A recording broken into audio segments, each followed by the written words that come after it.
I was coming back from the spring roundup at the Long T. 40 days with the sound of stray calves bleating for their maws and their same maws bawling and bellowing back. Nights of using your back for a mattress and your belly for a blanket and nothing but chuck wagon grub. I was headed for San Simon where Laura and Newt Bascom had promised me a civilized meal when I got back.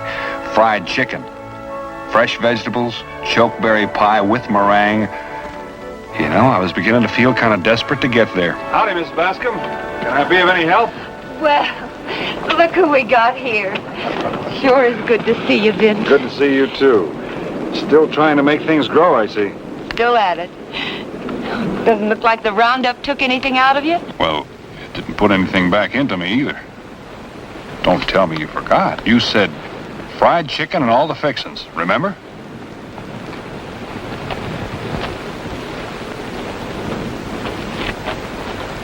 Something wrong, Mrs. Bascom?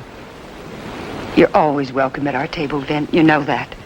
But I'm afraid the change that's come over Newt wouldn't make it very pleasant for you. Change? He's not the same man. What happened to him? Paul, our son, went to Silver City on some business for his father. A month ago.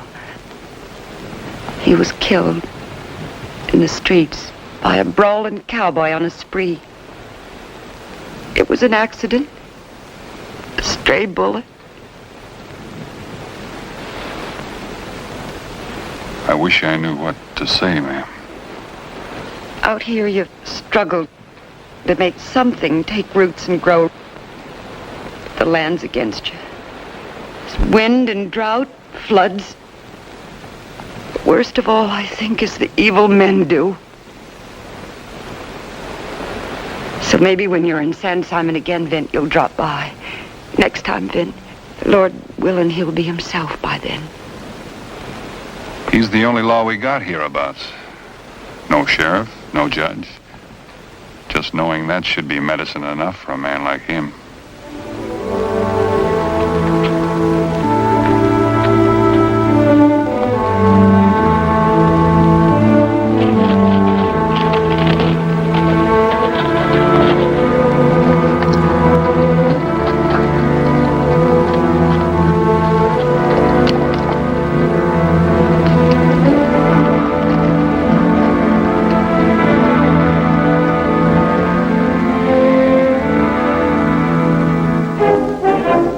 The only place in town that served food, if you could call it that, was the Lucky Dollar Saloon.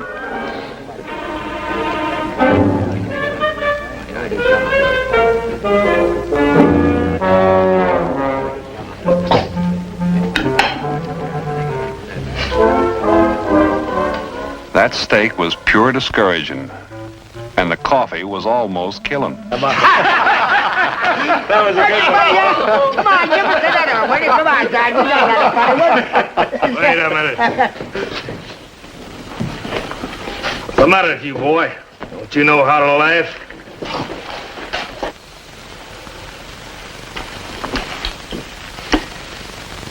I wasn't minding you, mister.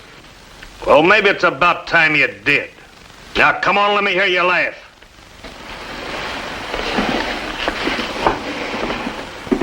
Brother Todd's talking to you, Sonny. When one of us cottermans pays a compliment like that, folks always shows proper respect. Go on, Todd. Make him laugh. Let's hear him laugh. I'm waiting, boy. Come on now, let me hear you laugh.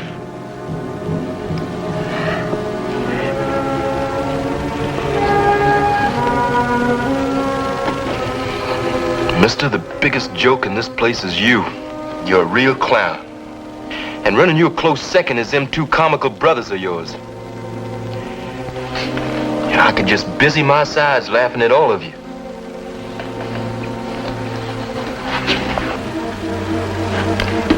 But I'm not horning for trouble.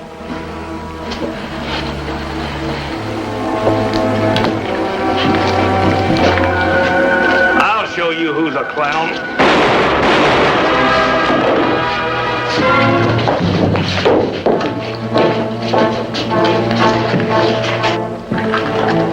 Hold it, Ben. You stay out of this, Bonner. Ben, Todd's dead. Hand me the gun, real easy.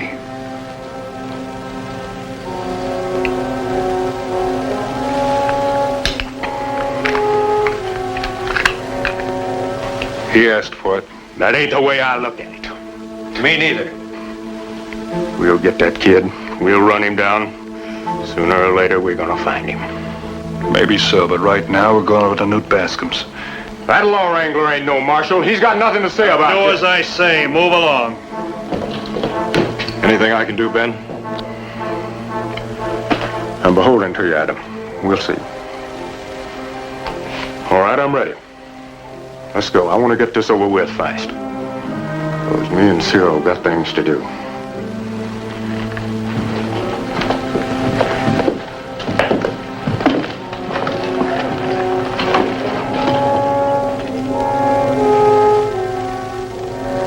What'd you expect me to do, Vint?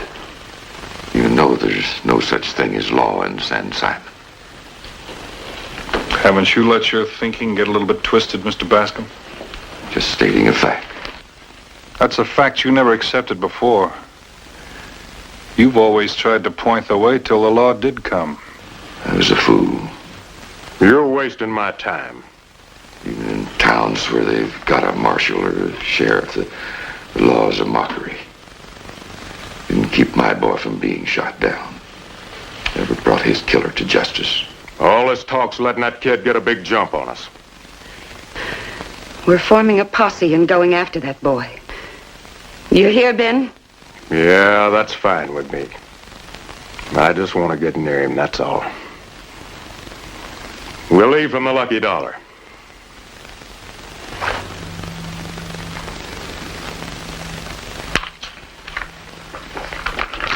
Just don't take too long about it.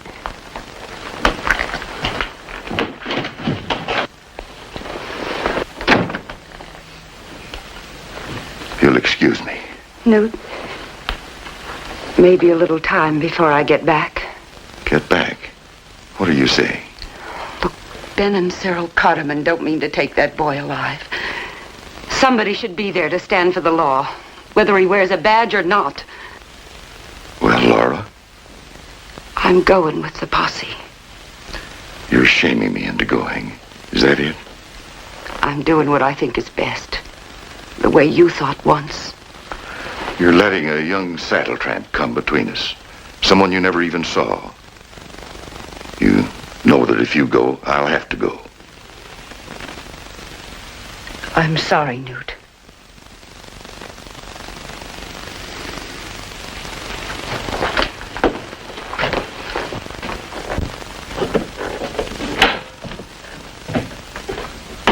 I want to thank you, Vin, for bringing Ben Cotterman over here. You didn't have to mix in. This isn't your town. It's not going to be any cinch bringing that boy back. He'll head for the Vaca Negras. It'll be tough going. I've got to do it, Vin. For his sake. I'm praying it'll make him see things right again.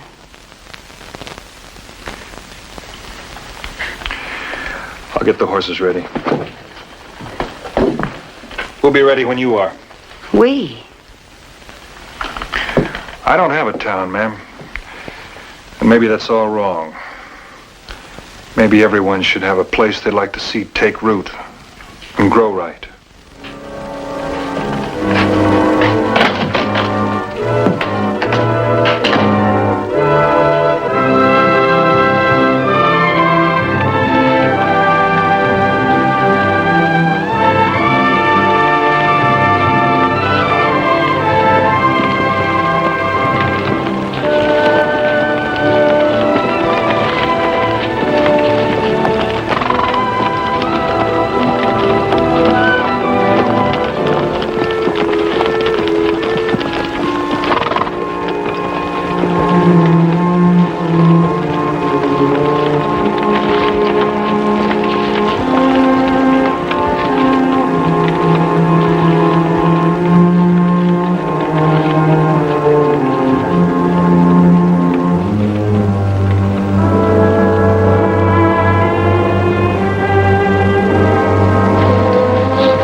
stopped trying to cover his trail, counting on making the Vaca Negras and losing himself. Young fool, probably never even stopped for water. Idiot.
Young drifter, you know the kind.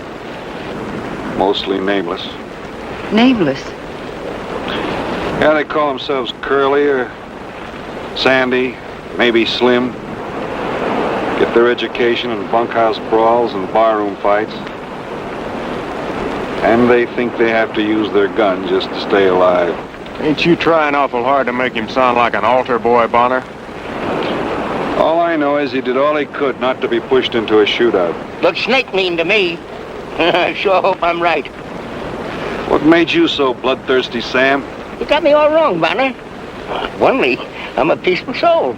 Truly, here doing my citizen's duty just like you. And freely, wouldn't be no fun hunting a rabbity boy. No spice in it.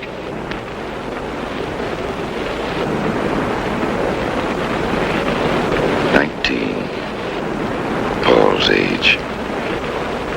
Try to get some sleep, Newt. Yeah, let's all get some sleep.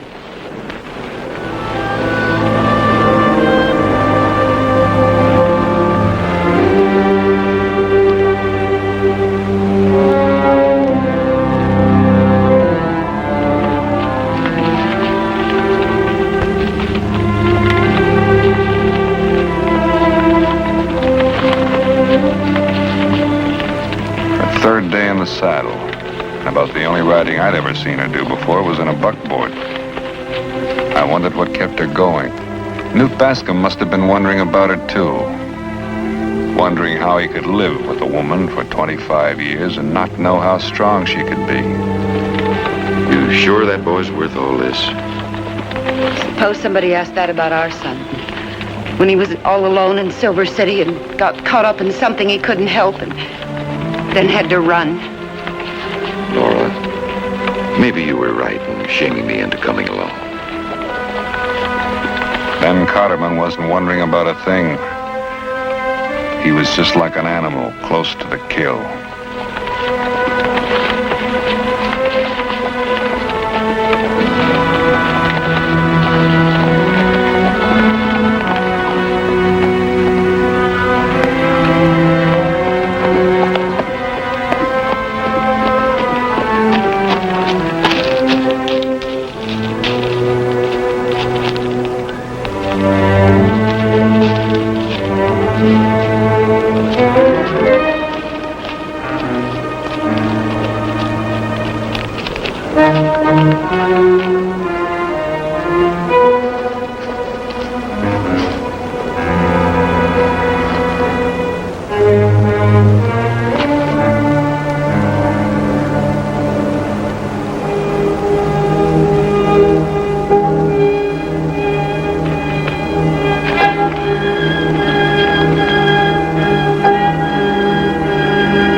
fool you.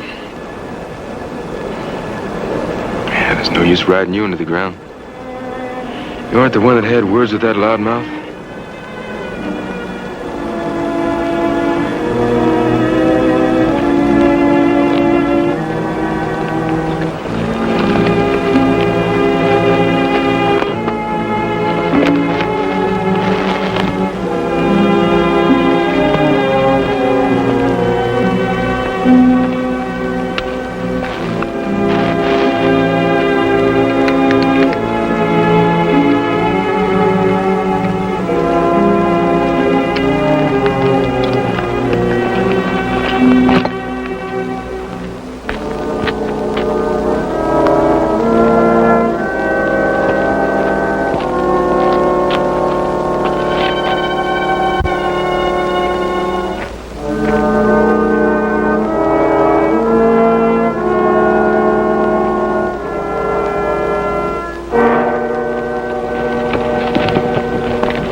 He ain't got a chance now.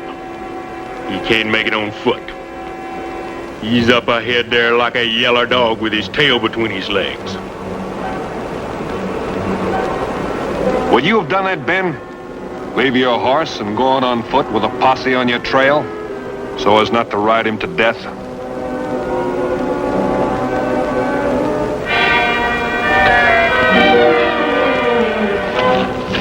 Let's go.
Forded up so no one can get behind him. That boy sure can shoot. It ain't gonna be easy. As long as he thinks he's gonna be lynched, there's gonna be more bloodshed. Bid, what are you gonna do?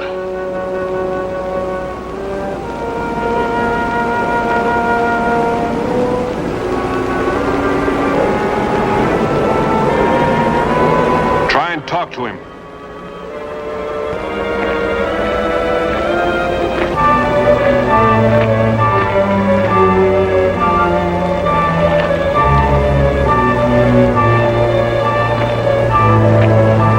Mister.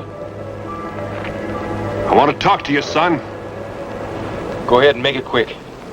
I can promise you a fair trial with a judge from Tucson. You ain't no marshal. What's it to you? There's two fine people down there that would like to see things done the right way, the lawful way. I like the way you handle yourself back at the Silver Dollar. And I like the way you went off alone in the desert, gave your horse a chance. Well, that's the way it is. I'm sticking it out. All right, if that's the way you want it. But remember, you're either on the side of the law or you're all by your lonesome. I had a feeling you understood that. Wait. Yeah? You and the ones that want to go on back to San Simon. Just leave me a horse. You can pick mine up on the way back. I'll be along. Have I got your word on that? On my word, if I'm still alive. You know as well as I do that them cardamons ain't gonna budge.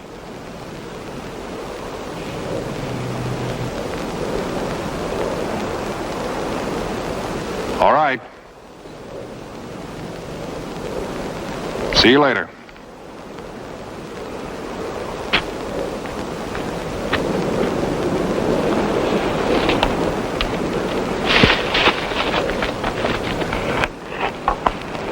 We come here to get him, and we ain't leaving till he's got you, hear? The manhunt's over, Ben. Whoever wants to stay can. I'm taking the kid's word. If that's what you think, Vint. That's what I think. Well, I didn't take him. Low-crawling dirt, all of you.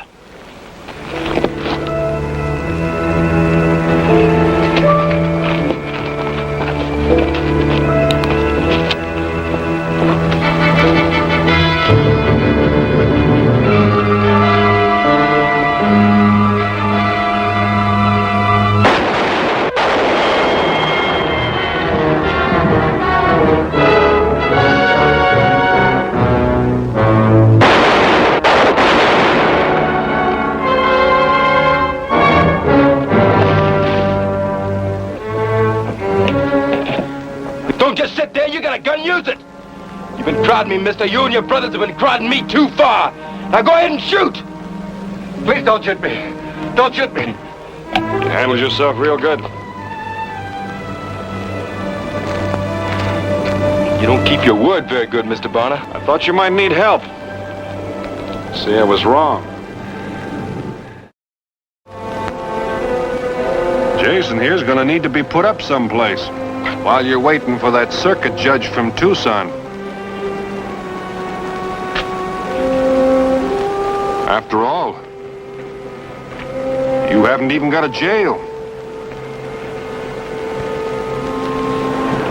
We've got a place in our house. It needs filling.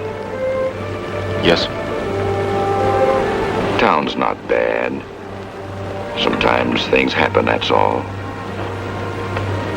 Guess I just couldn't sit around and watch another innocent boy get killed. Is that all right with you, ma'am? I'd like that real well.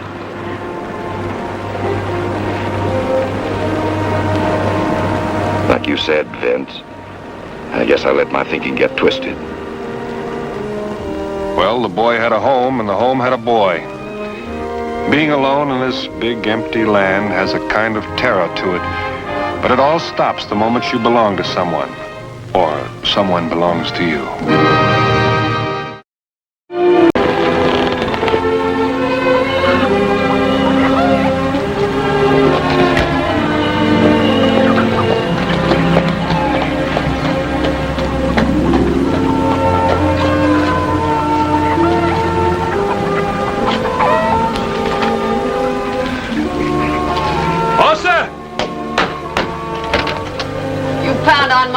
Like that, Vince Bonner's liable to fall down, is that rickety. What you doing in these parts? Well, right now I'm looking for a tall glass of cold buttermilk. You come to the right place. But don't let that critter of yours get in my flowers. Oh, they're pretty. I don't think a herd of buffalo could get in your flowers. Well, things do get in there. That's nice and cold. I just brought it up from the spring house. That was good. Want some more? There's plenty more. No, that'll do for now. If I can get some supper later. Sure. Can you stand fried chicken and hot biscuits and butter and rice pudding? You know, if I force myself real hard, I just might manage to choke it down. And you better try real hard. You know, last time you ate here, you left a whole $50 under your plate. And you know I never charge more than 2 bits for supper. Now, Osa, one of your suppers is worth 4 bits of any man's money, anytime, anywhere. You know it. I'm going down the creek and get washed up. While you're down there, see if you can round up that old brindle muley cow of mine, will you? She jumped that 6-foot fence? Yeah, there ain't a fence built that can keep that critter. You know, sometimes I think she's crossed with a jackrabbit or one of them canny-garoos. I'll bring her back.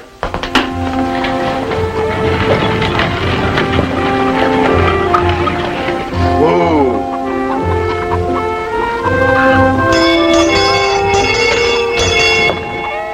Well, Mr. Marcus, you're ahead of schedule this trip. 2 days, to be exact, Mrs. Carpenter.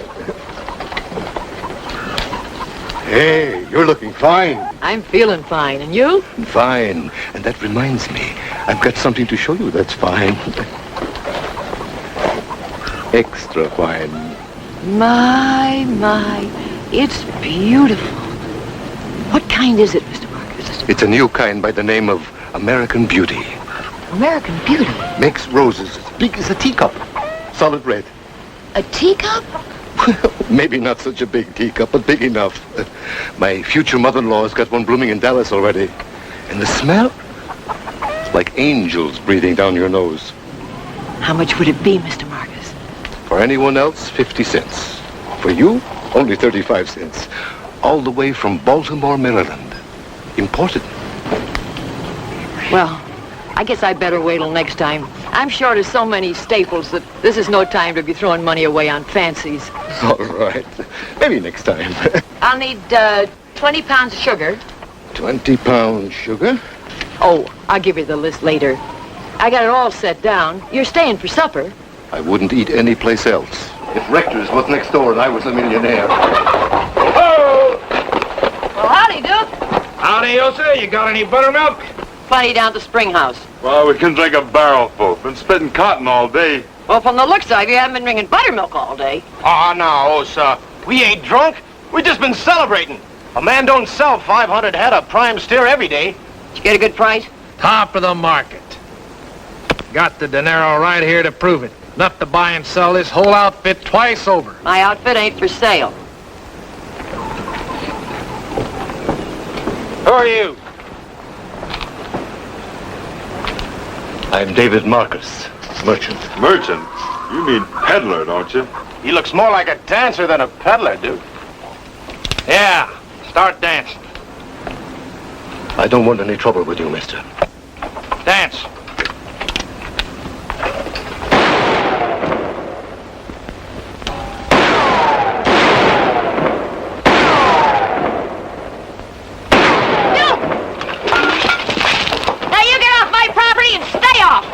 Oh, I can't fight no woman. But I'll remember you, peddler. Don't hurt a bit. It's fine. No thanks to Duke Ballinger. Could have smashed the bone for all of him. He's no good, and his pappy was no good before him. They're a mean breed, them Ballingers. And on account of me, I brought trouble on you, Mrs. Carpenter. I don't like it. You won't bother me. It's you you'll take out after. So I won't stop at this ranch. But the road takes you right past it. It's the only road to San Angelo. Well, you could go round by way of Brazos City. I've got customers on the San Angelo Road. They're depending on me. I've got merchandise they ordered already. I couldn't disappoint my customers.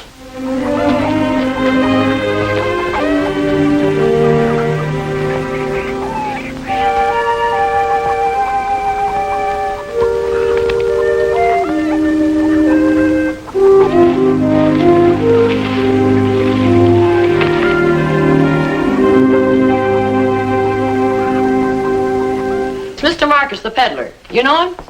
Well, I saw him at the barn. He was currying those horses down like he's getting ready to drive a funeral wagon. Don't talk like that. It's bad luck. Something wrong? Duke Ballinger and his men were by here today. Uh-oh. They'd sold some stock down at the railhead and stopped by to get some buttermilk to cool their thirst. With that red eye that Duke drinks, he needs something to cool him off. Well, when I went to get the buttermilk, Duke started picking on Mr. Marcus, started shooting at his feet, trying to make him dance. Yeah? I lost my temper and threw the buttermilk all over Duke. Good for you. Yeah, but bad for Mr. Marcus. Duke will take it out on him. Said so when he rode off. What do you want me to do for Mr. Marcus? I want you to ride herd on him for a couple of days, till you get past Duke's place. Duke won't do nothing to him with you along. I can do that. Be glad to. It's my fault for losing my temper.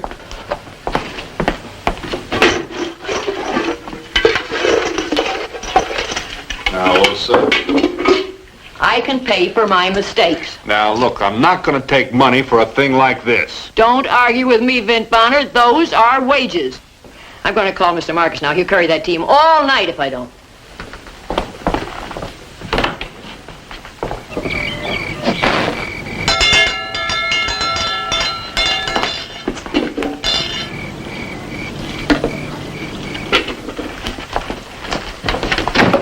And don't let on to Mr. Marcus about this. He's a right proud man. Oh, I wouldn't let him know. I'll just tell him I'm going the same way as he is, and my horse is saddle galled so I can sit up in the wagon with him. Well, I reckon the Lord will forgive you for that kind of lie. And anyhow, Mr. Marcus will be good company for you. He's a nicely mannered man.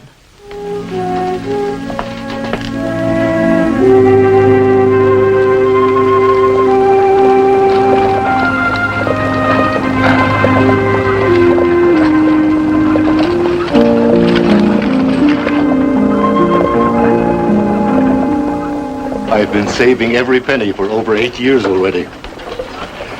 Now, this trip makes the final amount for the store I'm going to buy in Dallas. So it's not a very big store. So it can grow. Dallas can grow. That's a pretty big town now. Last time I was there, they said they had 4,000 people. That must have been 3 or 4 years ago, Mr. Bonner.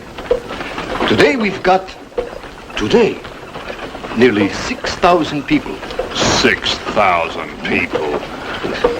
I probably won't live to see it, naturally, but my children, if I get any, or my grandchildren, if my children get any, will probably live to see the day when Dallas can have a population of 25,000 people. 25,000 people? That's just plain silly. All right. It'll happen. 25,000 people.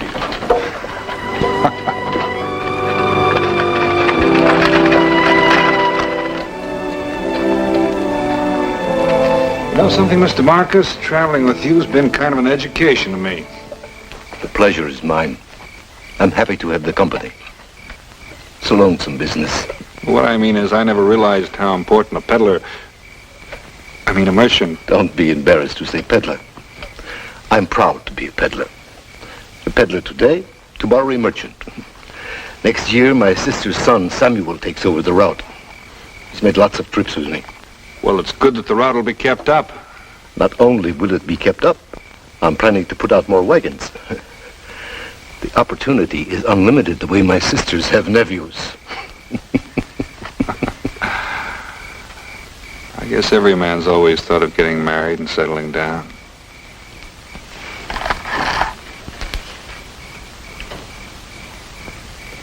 Someday you'll meet a girl like my Sarah. She'll do that thinking for you. Maybe that's why I keep roving. You hear that coyote out there? Well, he's free, but he's lonesome. And he's talking to the moon about hunger and lady coyotes. Mostly, I think, about lady coyotes. I'll show you something.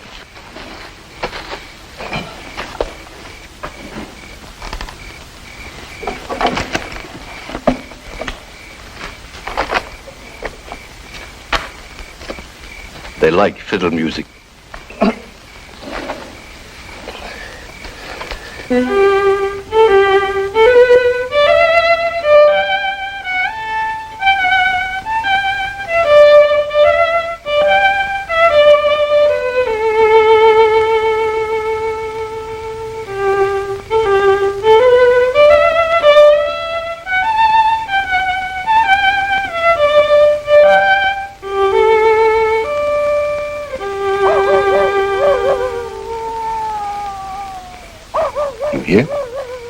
They like the way I play. That's a mighty fine instrument. Has a sweet voice. Came down to me from my grandfather.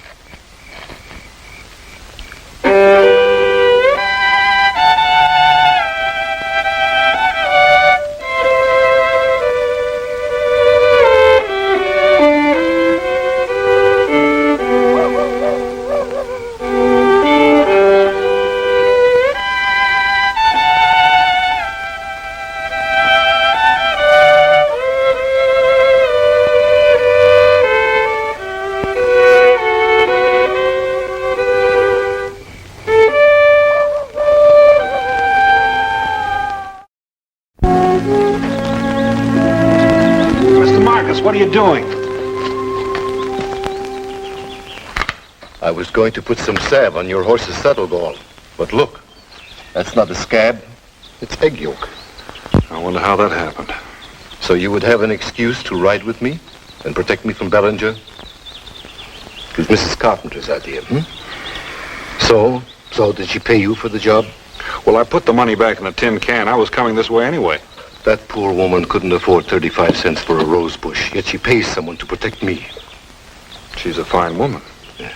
And you're a fine man, Mr. Bonner. But there's a little mistake you and the lady both are making. I've got to drive my wagons past Duke Bellinger's ranch by myself. Alone. Why? So he'll know I'm not afraid of him. Which I am. But he won't ever know it. It's a public road, Mr. Bonner. I must use it as I would any other public road. You understand? I understand, but a man like Duke Ballinger won't understand. The only thing he knows is force. I think you better let me go along. Don't worry. And I want to thank you for everything. We'll meet again sometime. It will always be a pleasure, I assure you.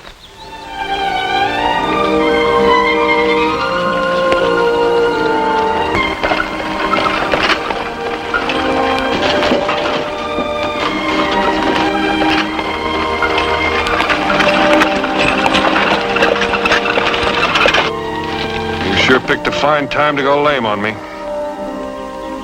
Now I gotta catch that wagon on foot, if I can.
Duke, we got company.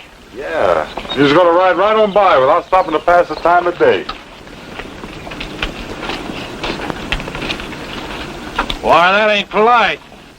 Get down, Mr. Peddler, and show us your wares. If you want to buy something, I'll show it to you. All right, do that.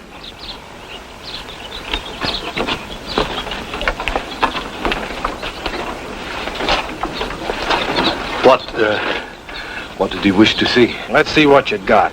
Yeah, let's see. You got any whiskey? No, I don't carry it. Coming around here without no drinking liquor? You're wasting my time. Please, that's not for sale. That's for a wedding gown for a customer of mine, please.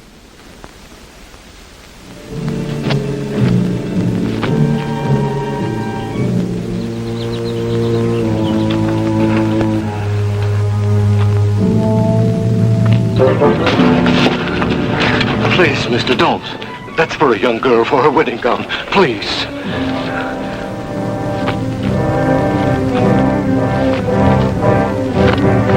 She's been waiting for it. Please. This peddler's on the feisty side, boys. He's nervous. Take him over and tie him up to the chute.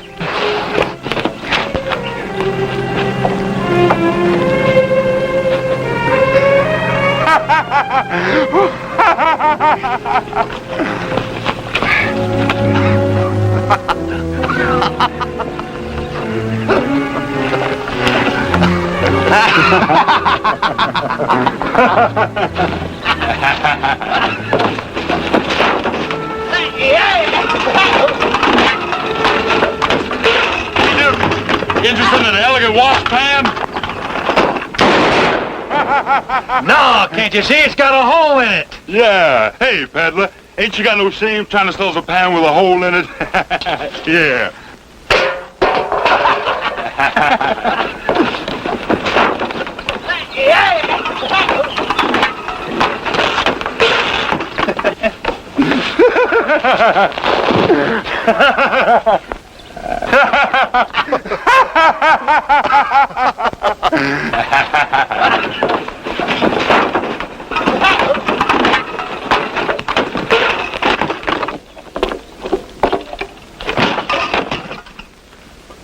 Wow.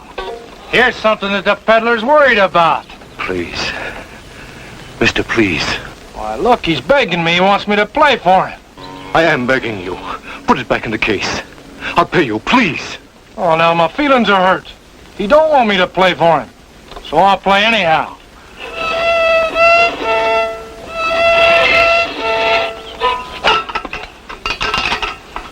Why, everything he's got falls apart. Here.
Hey, Duke. Well, if it ain't Vint Bonner. Just having a little fun with this here peddler. What are you doing in these parts? I'm working for that peddler. Wait a minute, Vint. We ain't gonna draw against you. Then drop your guns. All of you. In the mud.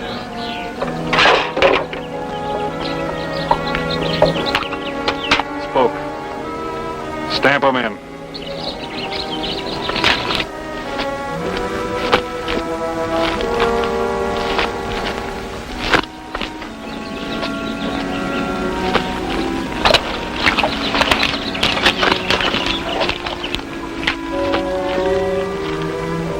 Untie him.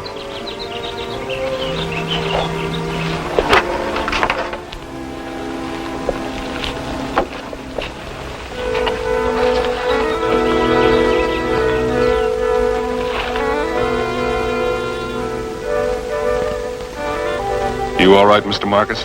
Yes, I'm all right. I understand you made some money on a cattle deal. Let's have it.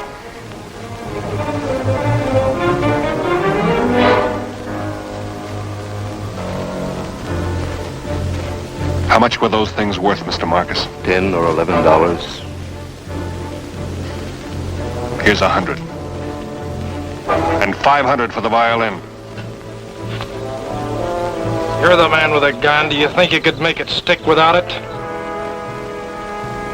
I think so.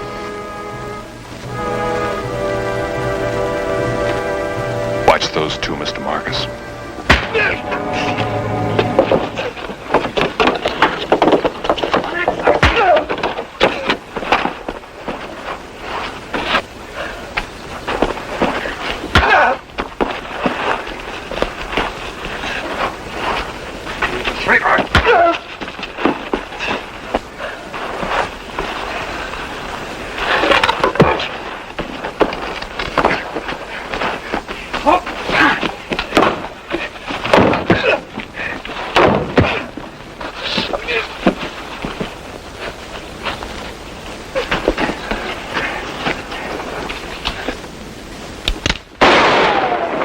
Don't move. You stay there.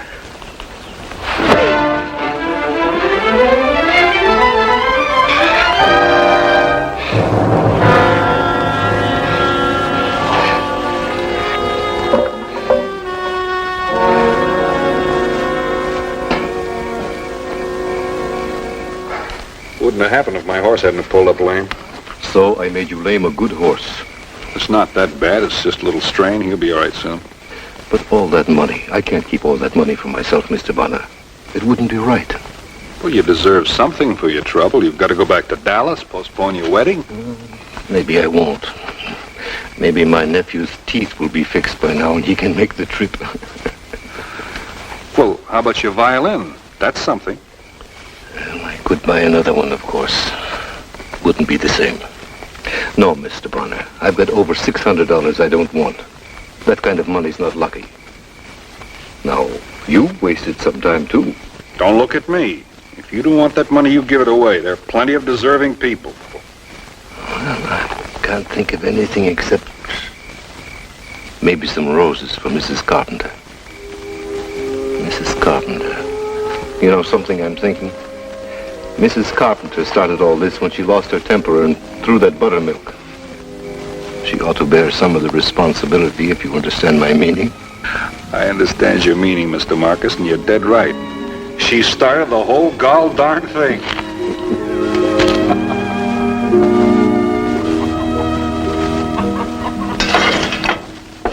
Vin Bonner, I got a bone to pick with you. What'd I do now?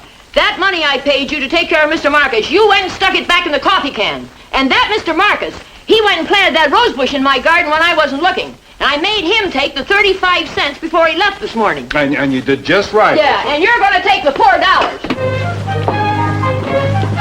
Vin Bonner, don't you dare ride off. I'm sorry, Osa. I gotta go. What's the meaning of all this? What?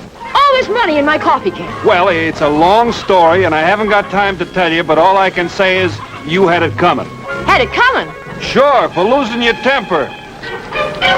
You come back here, do you hear? You come here. Come back here.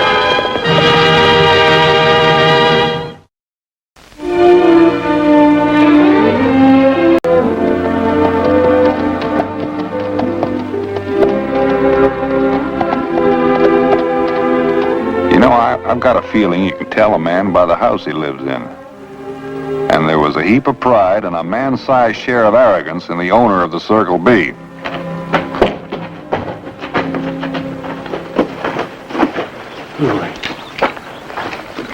Howdy. We ain't taking on any hands. Well, that makes us even. And we don't hold with saddle tramps. We're still even. Well, say your say and get. I need a couple of 100 feet of barbed wire to fix your... You! There's a store 60 miles due south. You the boss? McKellen Burke. Well, Mr. Burke, it's a nice little place you got here. Little! Throw him out, Joker, on his ear. Just fixing to, Mr. Burke. Now listen. I need some barbed wire. Give him what he wants.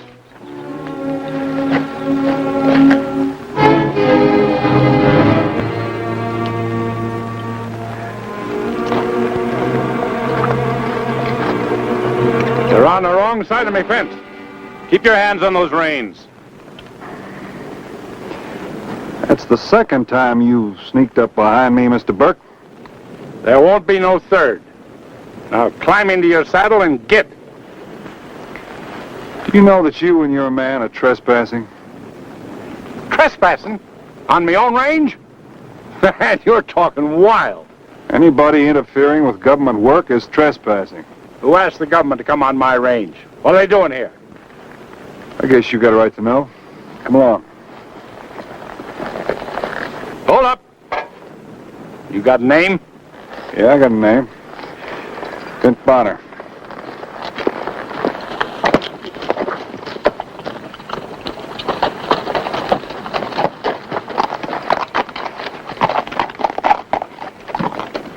Mr. Burke, this is a government survey.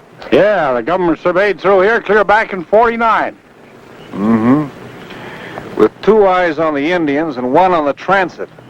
So no one rightly knows where Colorado leaves off and New Mexico begins. Well, then I'll tell you. North of my range, it's Colorado. South, it's New Mexico. Betwixt and between, it's mine.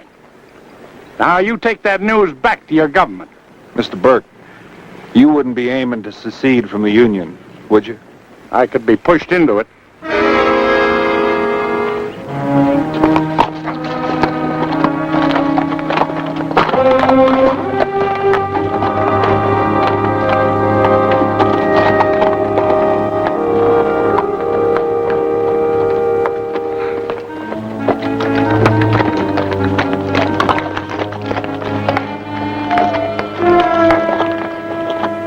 Trouble? Oh, I hope not. Looks like we got some company for supper. Of course, you'll have to eat beans. I haven't had much time to do any hunting lately. Are you the hunter for this party? You might say. Are you the head surveyor? You might say. According to him, you got the right to cross my land without my say-so. That's right. But the law says we've got to leave everything just as we found it, like replacing barbed wire. Fair enough. And that goes for my cattle. And every critter on my place, tame and wild. I catch you shooting any of 'em, and you get shot.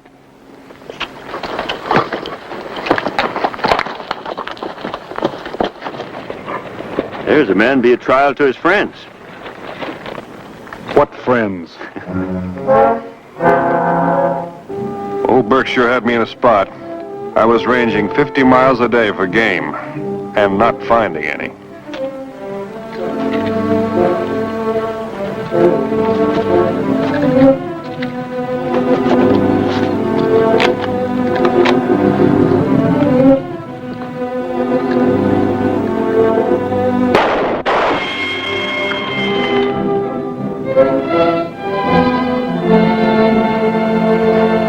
You aiming to hurt someone, Sonny? We don't allow saddle tramps on Timber Lake property. 1,000 miles, nothing but peace, and a dinky 50-mile spread, nothing but trouble. Well, if you don't turn around and head back, I'll give you the next bullet right between the eyes. My men could sure use that rabbit I shot. Get off our land and stay off. All right, son, but tell your folks I'll be coming through here with a survey party soon.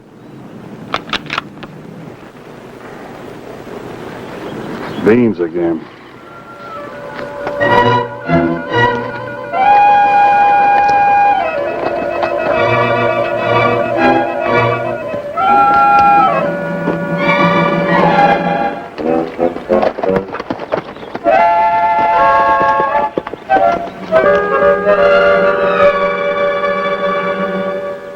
You know, I don't mind vegetables once in a while, but 3 days in a row.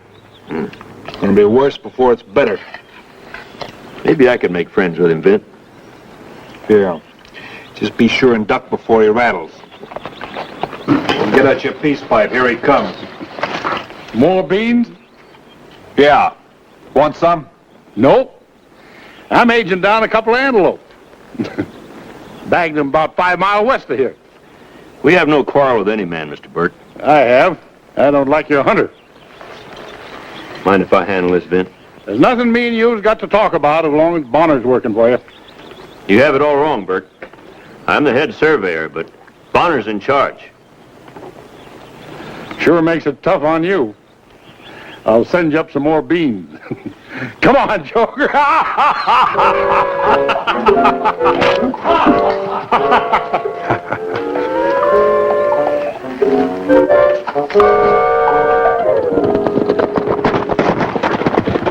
Mr. Burke, you and I are going to have a heart-to-heart talk. We got nothing to talk about. From now on, my men and me are going to eat meat. You're in my way, Bonner.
saved my life.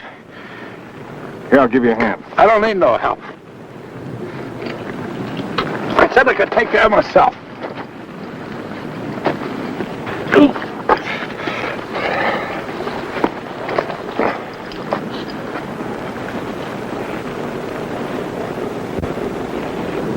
You're free to hunt my range as much as you please. Come on, Joker, let's go.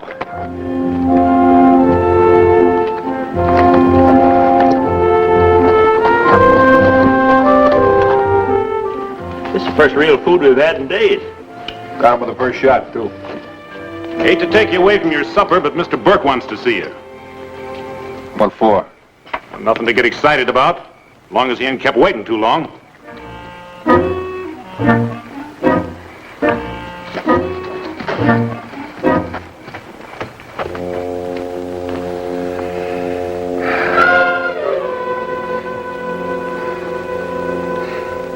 Set yourself, Ben. Well, if you don't mind, sir, I said set. Yes, sir. Right handsome thing you done this afternoon. I just happened to be there. Right handsome. All right. It ain't every man would save an old coot who tried to run him down. It was just as much my fault. It was all my doings. Yes, sir, and it set me to thinking. You know, giving Vint the right to hunt ain't much to do in return for what he done. Well, believe me, Mr. Burke, that's all I wanted. Sit down. Yes, sir. So I was thinking I could take him on as a foreman in the place of Joker. No, sir, foreman, no. And then I harkened back to the runaway. And I thought, supposing I'd been killed. Believe me, Mr. Burke, you're too tough to be killed. I said supposing.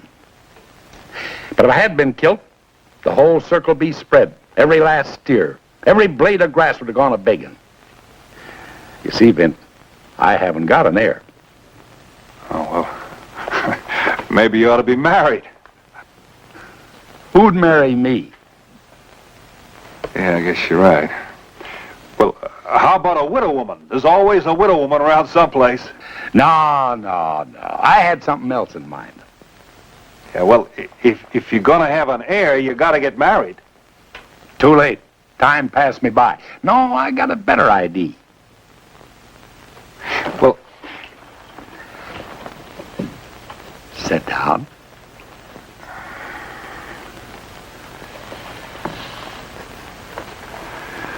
Yes, sir. Yes, sir, thinking that away, I got a right good idea. I'll take myself a partner. That's what I said to myself. A man that I can trust. A man that returns good for bad. A man... Partner? I'll see you tomorrow, Mr. Burke. That is, well, maybe I'll see you tomorrow. Yes, sir.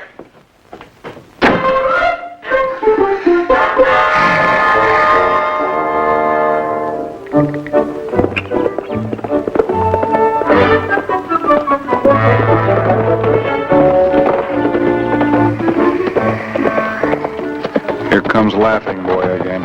Oop. How's my partner this morning? Mr. Burke. Call me McClellan, Vint. McClellan? Oh, Mr. Dawson. I want you and your men to eat your meals over at my ranch while Vint and I ride over and get all those papers drawn up. Papers? What papers? Well, didn't he tell you? We're partners. Partners? Why, only yesterday you Well, were... didn't he tell you that either? Why, old Vint here, he saved my life. All my born days, I never did see a man so modest. Mr. Burke. McClellan. McClellan. I don't want half your ranch. Now, don't start saying no to me. But I didn't do anything worth having half You your... mean to say my life isn't worth much? I'd do the same for anyone. Just so happens you done it for me.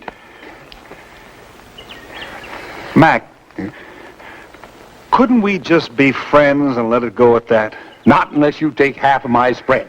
Now, I'll keep the north half and give you the south half. Oh, it's a little bit rocky now. No!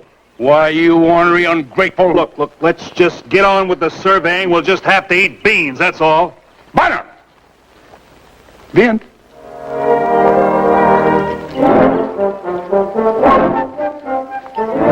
I just can't stand to be beholden to no man. But I'll give her a try for you.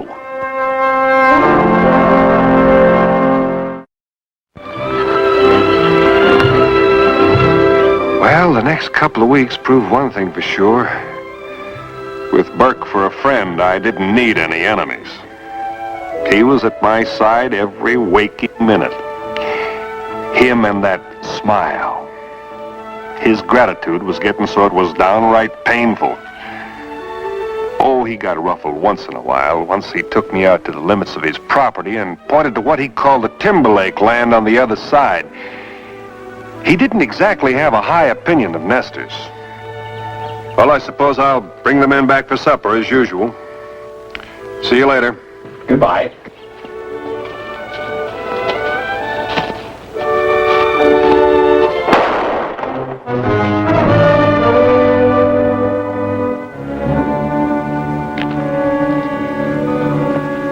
Best thing I could think of was to let old Burke save my life, and that would make the two of us even. Besides, I was getting a little desperate. You, gather your gear and pack it up. Any tricks and I'll drop your partners. Son, you've got this all wrong. Yeah? Well, get moving. If you'll only take me to your folks, I'll... Clean the other side of the creek. That's where you're going. I had a hunch you'd show up. Go on, get in line with your pals. Now, aren't you being a mite drastic? Shut up and start walking. Drop that gun, Sonny. Better do as he said, son. Go on, do as I say. Put your gun away. Go on.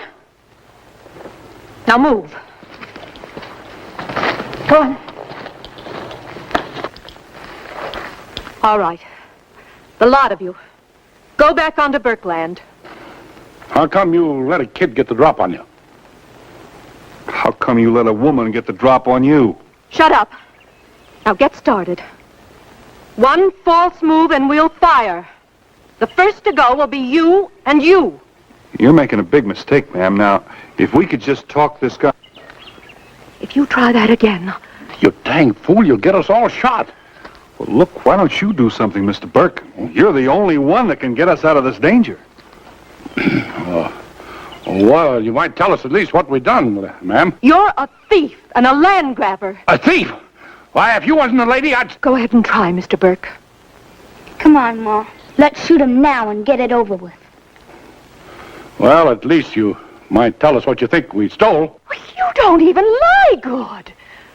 Out here with your surveyors, building up a crooked claim that I couldn't fight in court against your money and a bribed judge. And you call me a liar. Meaning I'm one? Meaning you just told the biggest whopper I ever heard. You take that back. Well, maybe it was just a mistake. These men here are doing a government survey, ma'am. Oh, sure. The whole government comes to a stop till the Timberlake land's been surveyed. They don't give a hoot or a holler whose land they're on. They're running the territorial boundaries along here. Goes on this land right along here and then goes over on my land. You don't have to shout. Well... Come on, Ned. Hey, not so fast there. All right. We apologize. What I mean is I want you... What Mr. Burke means is that he'd like to, invite you down to his place for a chicken dinner. Chicken? Chicken? Sure, aside from saving my life, I understand he makes the best chicken in these parts. I do wish you'd come. Well, we'd love to. Thank you very much.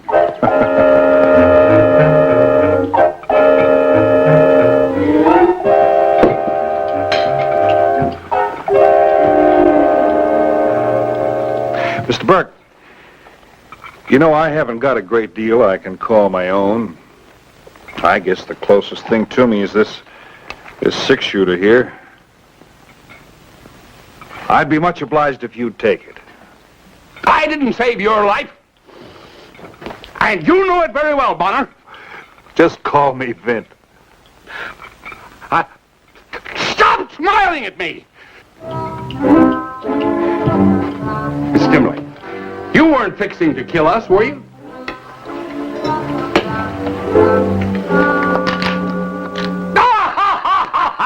wasn't even loaded. Fine boy you've got here, Miss Timberlake. Come on, son. Take me to your pa.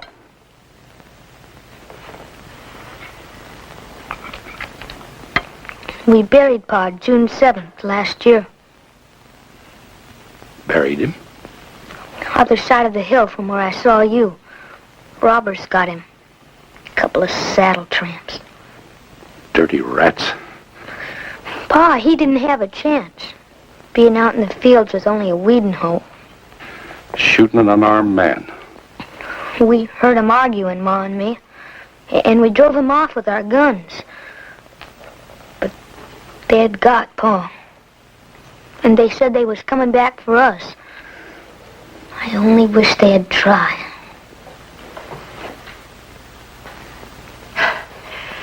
Well, thank you for everything, but I've let half the day slip by. So have we.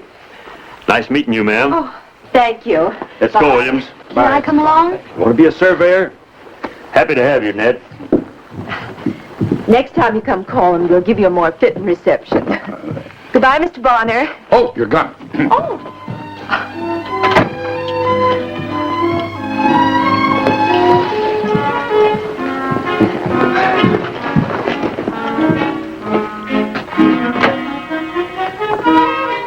Well, thank you again. Goodbye. Goodbye. Oh. Bye. Bye.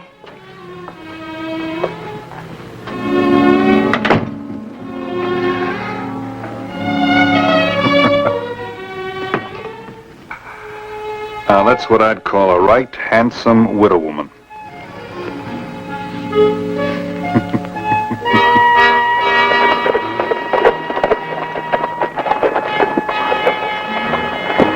You got yourself a new assistant. One of the best. David, we've lost so much time today, I think we better work all the hours we can. We're going to need something to eat for tonight. Well, I could shoot you a couple of rabbits. You could? Oh, come on up. True, but that's good. That's Mom.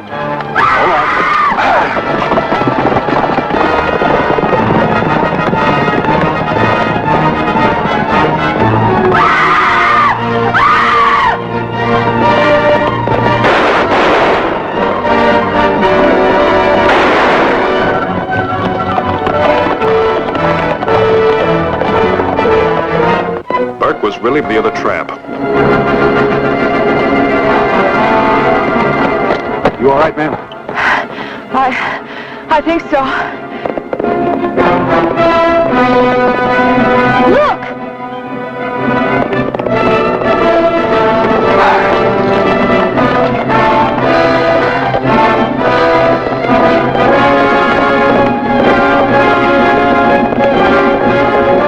This was awful. If I had to save old Burke again, I'd never get out from under his gratitude alive. Then I got me a real inspiration. I'd let someone else do it. When you get close enough, grab hold of the reins.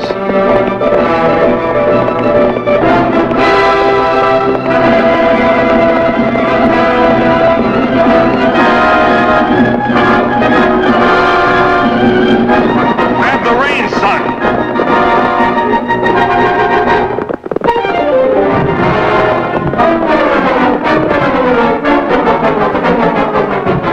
Well, Mr. Burke, he looked like he'd reached the end of the line. But knowing him like I did, I was pretty sure he had plenty of years left in him yet. The end. No, wait just a second. Don't go blaming me for this. Partner. No, you don't. No, you don't. No, you got it all wrong, you see. You, Vint, can have the north half. Now, wait, I didn't have a chance to save your ornery hide. It was Ned here that stopped the runaway. All I did was back him up. Why, you should have seen that youngster. He saved your life for sure. Come here, son. Sit down. And you borned him. When you came flying down that hill, Mr. Burke, you looked like the cavalry charging to the rescue. Why, little old Ned here, he took his little old life in his two little old hands, and he... And you let him. You, a full-grown man, let a half-grown boy risk his life on a runaway that you could have hauled in with one hand tied behind you. Well, no, wait just a gall-darn second. I wasn't exactly standing around with my thumb in my mouth, you know. You up and sent a boy on a man's job. Shame on you. My boy. Well, he did. You know, he's going to make a mighty fine rancher when he grows up. You know, Ned, that South 50 there is a little bit rocky. But I'll tell you, when we get together, we'll fix it up all right, and you'll have a mighty fine piece of it. Well, that's about all there was to tell. Except some weeks later, I got me an invitation to a wedding. And finally got himself an heir. All neat and ready-made. Someone else to throw that smile at.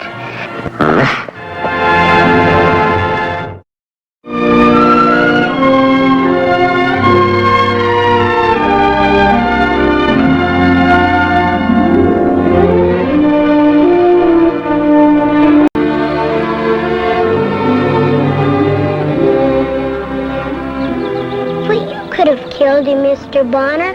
Why did you just shoot him in the hand? Well, the gun's not only for killing, Robbie. The gun's kind of a tool. A tool? Sure. Just like a hoe or an axe. Say, did I ever tell you about my grandfather? Nope. Well, his name was Jebediah Bonner. People mostly call him Jeb. He was a marshal, and a good one. Good enough to stay alive and retire. I was a boy about your age. My ma and pa had been killed before I remembered, and Grandpa Jeb had seen to it that I was raised with Doc Ludlow and his wife. Grandpa Jeb was coming home that day. That's all I'd been able to think about for weeks.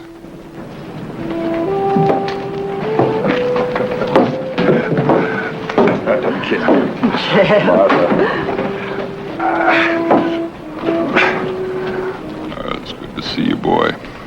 I'm glad to see you too, Grandpa. I've missed you terrible. You have. Well, let's take a look at you. My, you must have grown half a foot since I saw you last. Martha, why don't you take the boy along home?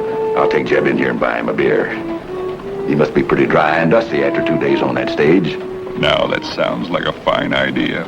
I've learned to write real good, Grandpa, and I can do sums, and I can ride a horse, and I... And you can do just about everything, can't you? Well, you go along home with your Aunt Martha, and I'll be along directly. We've got a lot of time to talk about all the things you can do.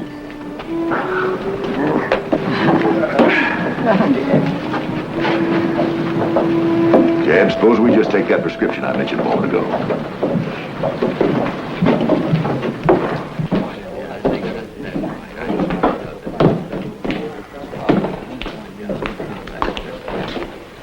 Two beers.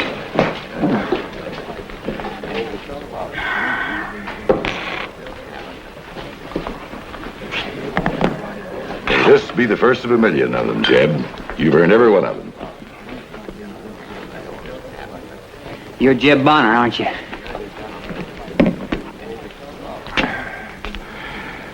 I know you, young feller. No, you never laid eyes on me, but I know all about you. I hear they retired you, Bonner. You know, that's something. I mean, all the towns you tamed, and you still alive to retire. Now, you must be pretty good. Good at what? Well, I've heard you shot it out with quite a few. Some pretty good men, the way I hear. Bad ones, but some pretty good men. Line between a good man and a bad man's mighty fine. And the older you get, the smaller it gets. I'll buy you a drink. No, thank you. One's enough for me in the heat of the day. Oh, come on now. One more ain't gonna hurt an old retired hero like you. Come on, Doc. Introduce us.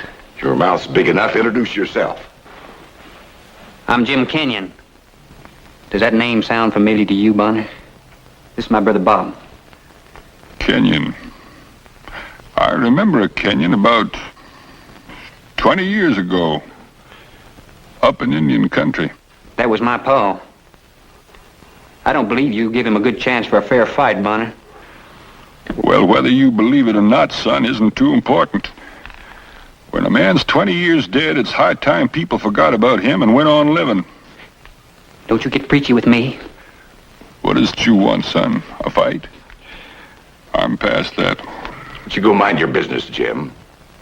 You should teach him to mind his mouth. I've tried to, Doc. He's voting age. You planning on staying in Canyon City? I thought I would. Now, you ain't gonna tell me the town isn't big enough for the both of us, are you? Well, you ain't gonna like it here. And I just know you ain't gonna like it here.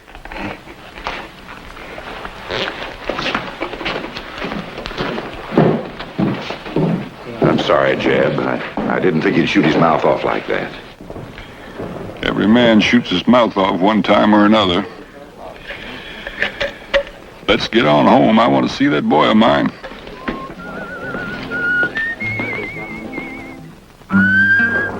Jim Kenyon didn't leave it there. Guess he wanted the town to know how he felt because he horsed Grandpa and Doc off the sidewalk on the way home.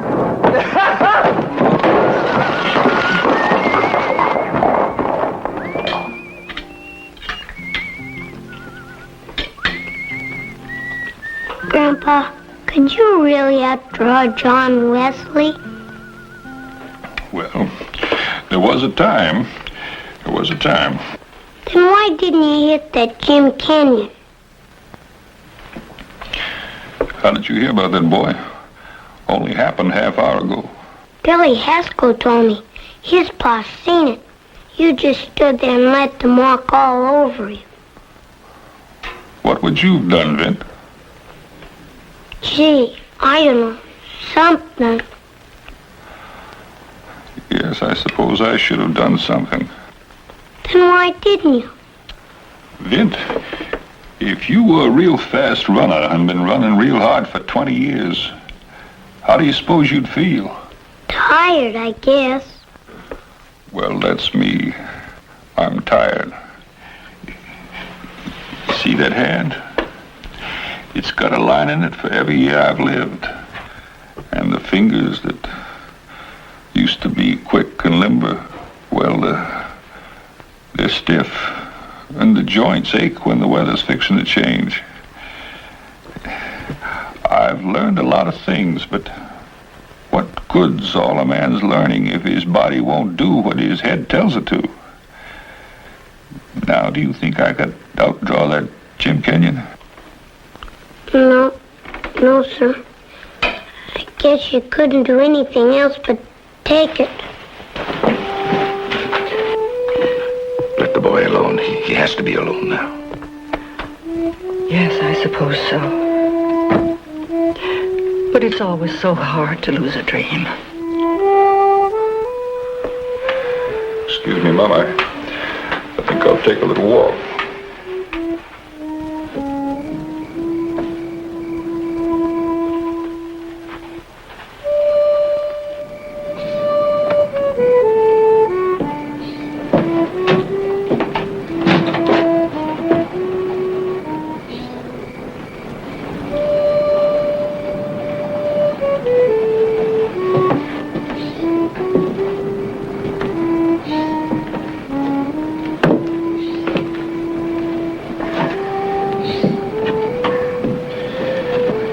Understand what I was talking about in there, son?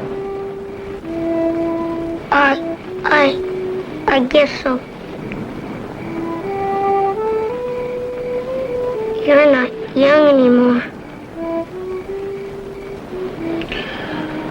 No, son, I'm not young anymore. But, Grandpa, isn't there something anyone can do, even if you're not young? Well, now, Vince, you just might have a point there. Just might. You stay right here. I'll be back.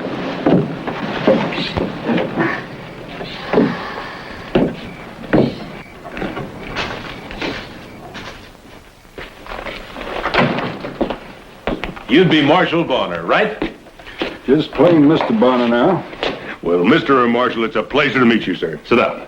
Thank you. I'm sure I know why you're here, right? It's the Kenyons. Oh, I know them well.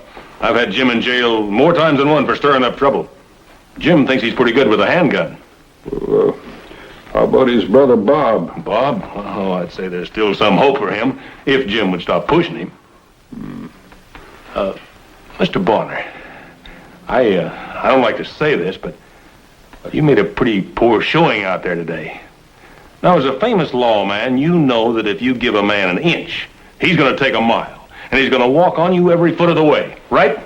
Poor showing, I see. Yes, but what are you going to do about it? Well, what do you expect me to do about it? Put on a gun and brace the Kenyons in front of the whole town? Oh, no, Mr. Bonner, that isn't what I had in mind. Well, maybe I better do something to protect my reputation. Well, right? Right. Yes, sir.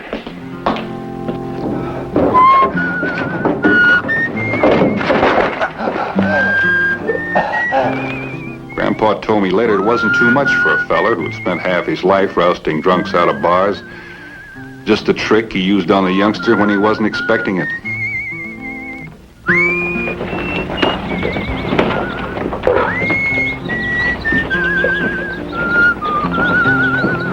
Morning, Sheriff. Mr. Bonner, I heard about what happened last night. I can't say that I exactly approve. When I was by your office last night, you said something about my making a poor showing. Now you don't seem to approve of my making any showing at all. I'm the sheriff of this town, and I intend to keep the peace. That's a fine idea. Even if some old has-been of a just let me say, I don't want anything to stop me. Well, I always did approve of law and order. Let you and I go out to the Kenyons and see if we can settle this matter amicably before it develops into something far more serious. Right? All right. Come on. I'll get my hat.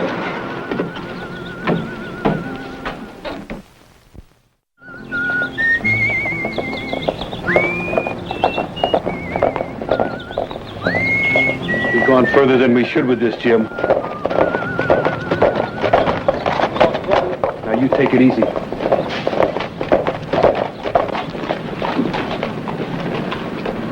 Gentlemen, I think we'd better have a little talk. Well, what do you want to talk about? Sheriff, I can speak for myself. Mr. Bonner, I'll handle this. I'm also an able lawman. I'm not going to mince words with anyone. Neither am I going to take sides. Oh, look, Sheriff. Why don't you stick to rousting drunks? You're going to get into something that won't rub off. I should lock you up. And why don't you step off that horse and try it? I've had about enough of this, Jim. Now you pull in your horns while there's still time. And you shut up, Bob. Come on, Sheriff. Come on, lock me up. And you're man enough to do it without that gun, ain't you? Yes. I think so.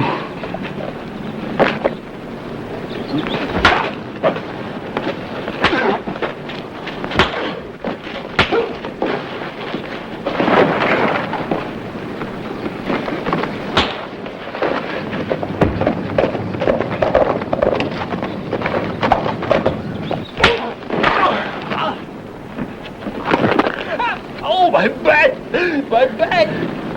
Oh, my back! My back! My back! Now, quit crying. Come on, you windbag. Get up! Get up! He could be hurt bad. Haven't you had enough trouble? It's always you. You with your gun-toting and your brawling and your hate. Oh, shut up.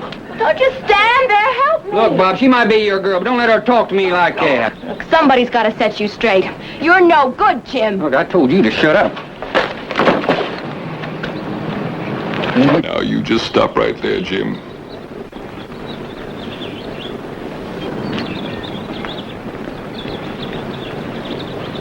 Now, you just move back there and stay like you are.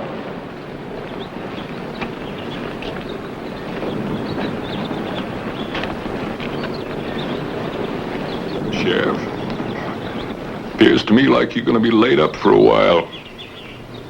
You're going to need yourself a deputy. I I'd be right on it if you'd make it me.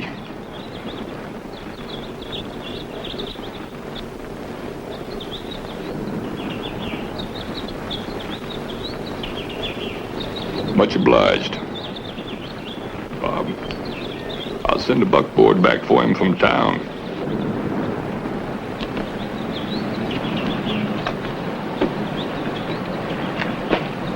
You just as big a fool as your daddy was.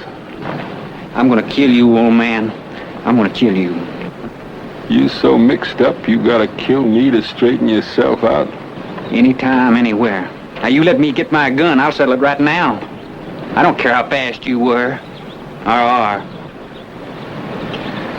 I like witnesses when I gun a man down. Now, if you got the guts, I'll meet you in town this afternoon at 4 o'clock, where everybody can see.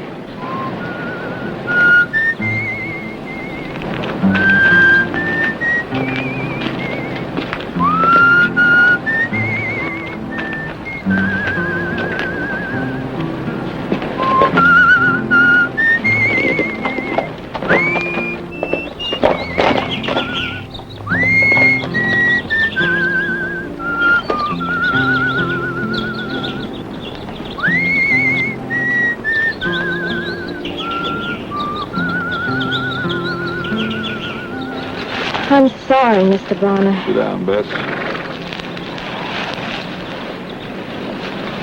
You love Bob, don't you?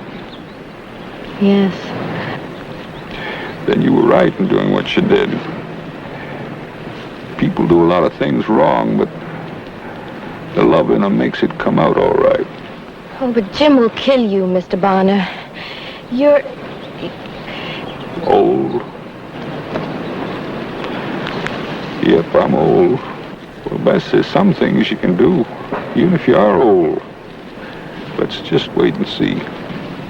How did you know that about love? Well, girl, you have to be young before you're old. Did you have a girl then? Had me a wife named Elizabeth. She had eyes the color of a pond right after a quick freeze. She died a year after we were married. Gave me a boy named John. He and his wife were killed at the massacre of Little Creek 5 years ago come next June. And they left me bent. You must have really loved her to remember her like that. Loved her. That's a pretty feeble word to express an emotion as big as the sky.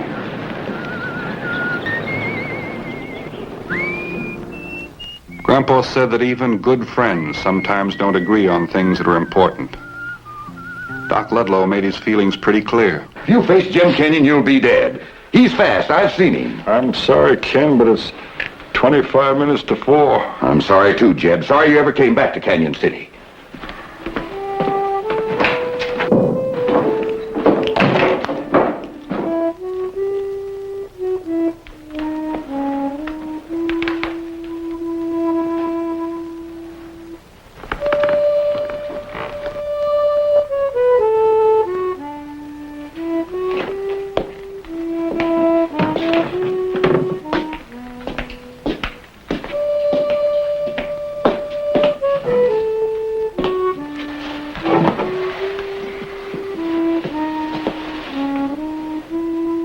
Did you hear all that, boy? Yes, Grandpa. I don't want you to get killed, Grandpa. Now you listen to me, son, and you listen carefully. Things don't always turn out the way you plan them, and hardly ever the way you'd like them to be. But however they turn out, you've got to take them coming on. Now, you understand that? I think so. I love you, Grandpa.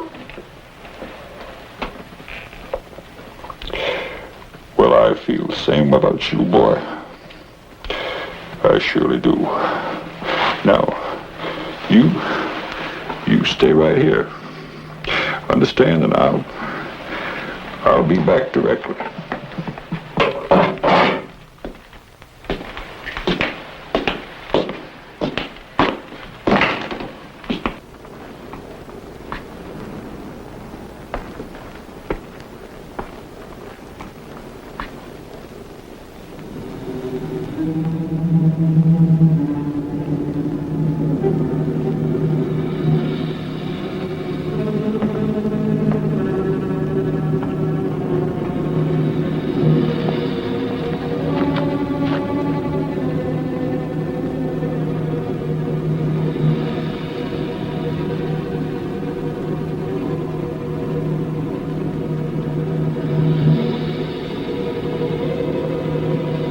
But Grandpa, isn't there something anyone can do, even if you're not young? I don't want you to get killed, Grandpa.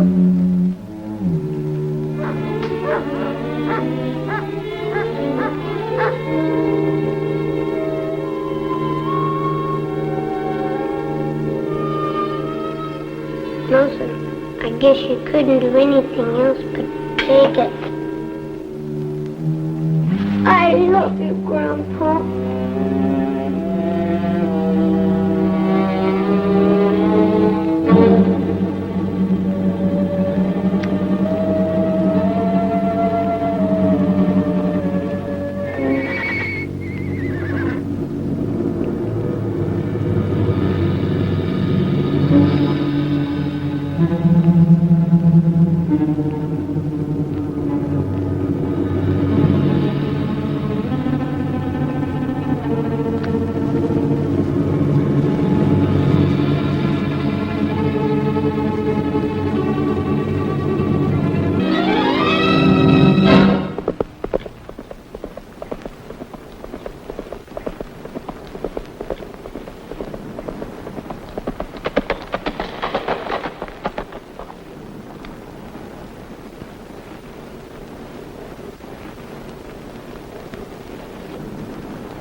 You didn't let me get close. I could have beat you. I could have beat you.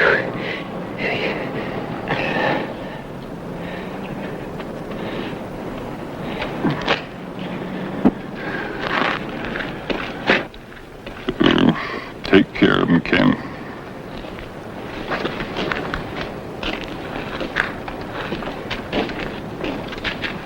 That was no lucky shot, Bonner.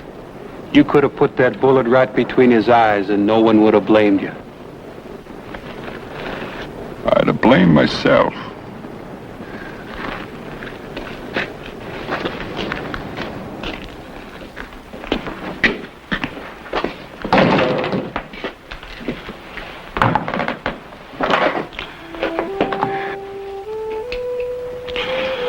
Vint, today you saw your first gunfight. Yes, sir. Did you like it? No, sir. I was scared. But you weren't scared, were you, Grandpa? You just stood there and let him shoot at you. You know why I'm sitting down right now, son? 'Cause my legs don't want to hold me up. Someday you're going to grow up. And when you do, I want you to remember what you saw today. I want you to remember something else, too. Growing old ain't so bad. It's just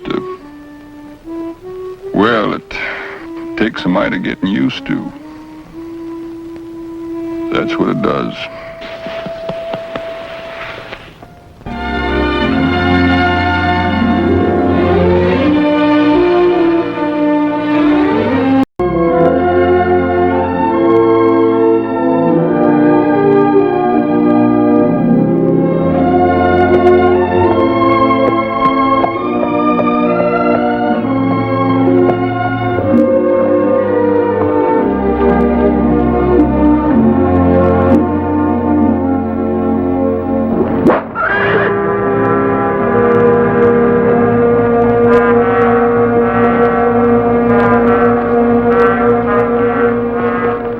Yaqui Arrow, it had to be.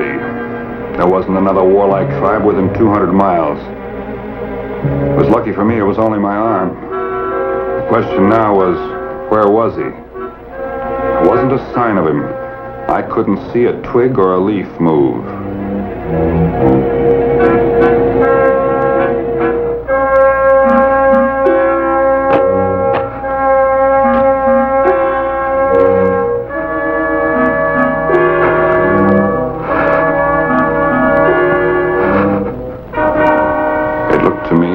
Going to need all the help I could get.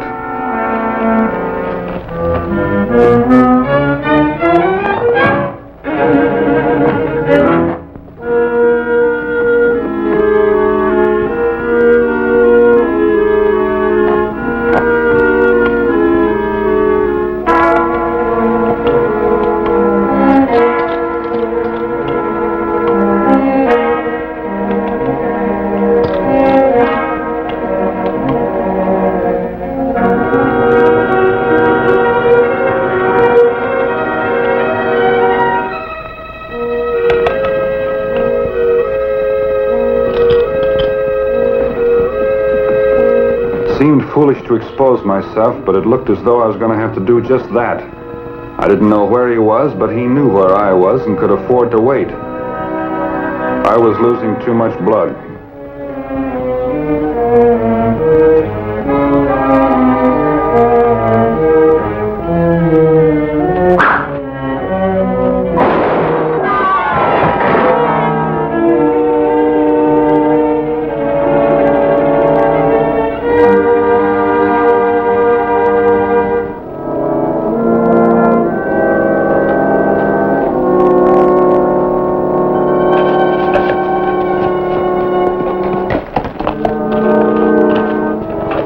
Fletcher place just before sundown, feeling kind of puny. I guess I lost too much blood from that Indian arrow. Turpentine might smart a bit, but it's the only medicine we got. All right. Feels better already. First let Doc Kincaid see it tomorrow, though. It's a clean wound, but there's always a chance of blood poison. Blood poison what gives you lockjaw, ain't it, Pa? Sometimes. Do you feel up to eating stew, Mr. Bonner, or do you want I should skim off some of the broth? Oh, no, ma'am. I'm hungry as a wolf. Then I reckon you'll make out. We got a cake, 3 layers, with chocolate icing. Tonight. It's got 6 eggs in it. Today's John's birthday. Make a wish? I did. Looks like you're going to get it, too. I know it. You know what I wish? What? That my new boots will fit and won't gall my heels. And they better not, too. Reverend Fletcher, you still of the same mind about staying here? Yes, Mr. Bonner. Oh, I'm not worried about the Yankees. They know me, and they know I mean them no harm. Start, Mr. Bonner. But these Yankees are from the other side of the mountain, down on the Mexico side. They are all children of God, Mr. Bonner, wherever they come from. Bless you, Mr. Bonner. Daniel goes down into the deep Yaqui country all the time, alone. Without no guns, too. With only his Bible and a canteen of water. And the hand of the Lord between me and harm. No, Mr. Bonner. We'll stay on here, where we've been for the past 15 years. We'll stay here until he sees fit to call us home. Some more cake, Mr. Bonner? Well, no, Oh, just a little sliver. All right, till I get my strength back.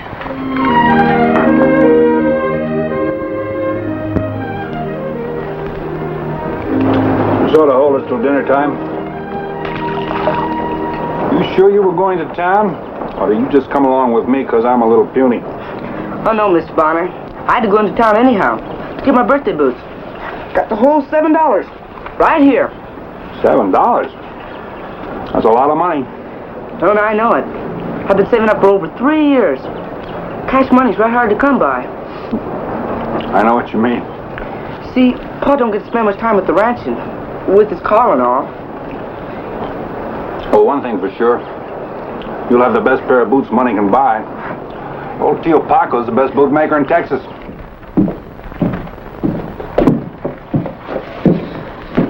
Feel, Mr. Bonner, feel. Ever feel anything as soft as that leather? Just as soft as a lady's glove. You sure they not pinch your toes? No, they're just right. You keep just right? All secret from Cordova. Make from tallow, fat of bear, and beeswax. You rub, much rub. Keep soft and shiny. Don't worry, I will. Hasta luego, Paco. Hasta luego. Vayan con Dios, señores.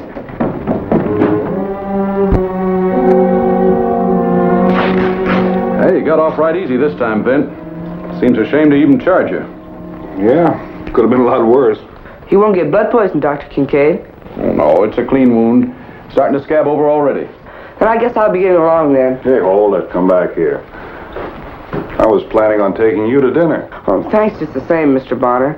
But I've got to get back right away. Well, you're welcome to sleep over at my house and ride out in the morning. Thanks just the same. But I can't today. Goodbye, Mr. Bonner. So long, son. Bye, Dr. Kincaid. Goodbye, John.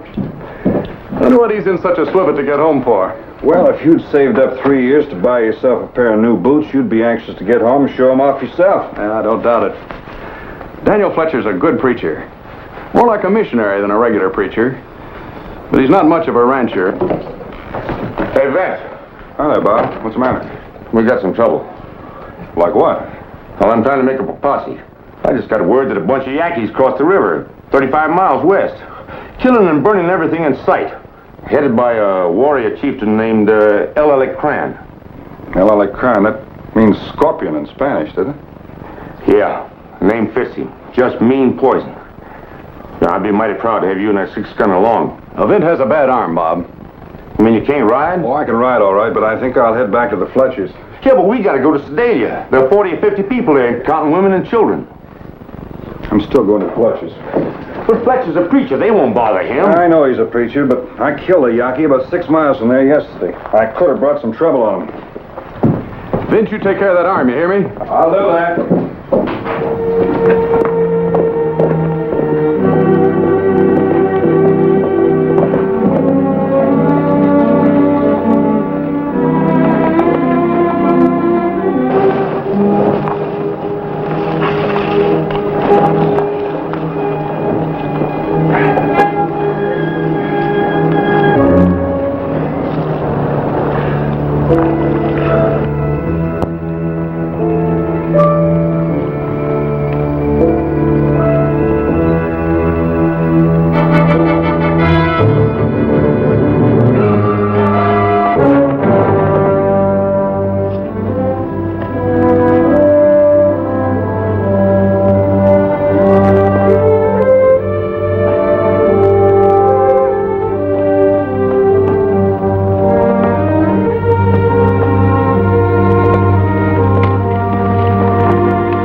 John, you better eat something. I ain't hungry. You've got to keep up your strength. What?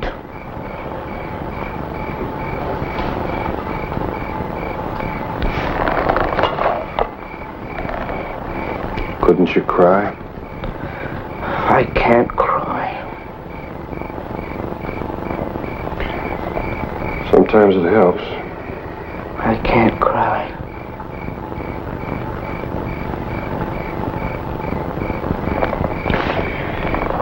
Here, have some water. You're bound to be thirsty.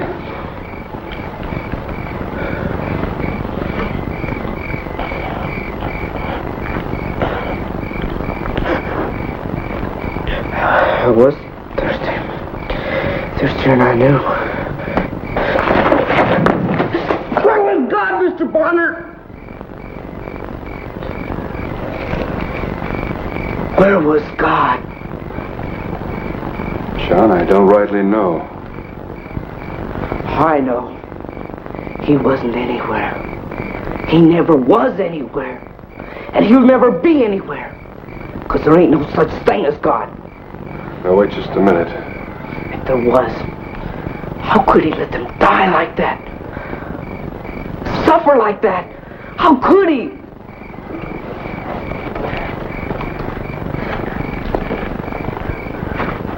John, he let his own son die. Let him be tortured. Crucified. But that was to prove that he so loved the world he gave his only begotten son. That was to prove something. Maybe this was to prove something, too. Prove what? It says that God moves in mysterious ways his wonders to perform. I can talk Bible talk with anybody. I was raised on it. And the Bible says an eye for an eye and a tooth for a tooth. And I swear now that before I die, I'm going to kill 100 Yankees for my ma and 100 Yankees for my pa. On their graves, I swear it. So help me God, I'll do it!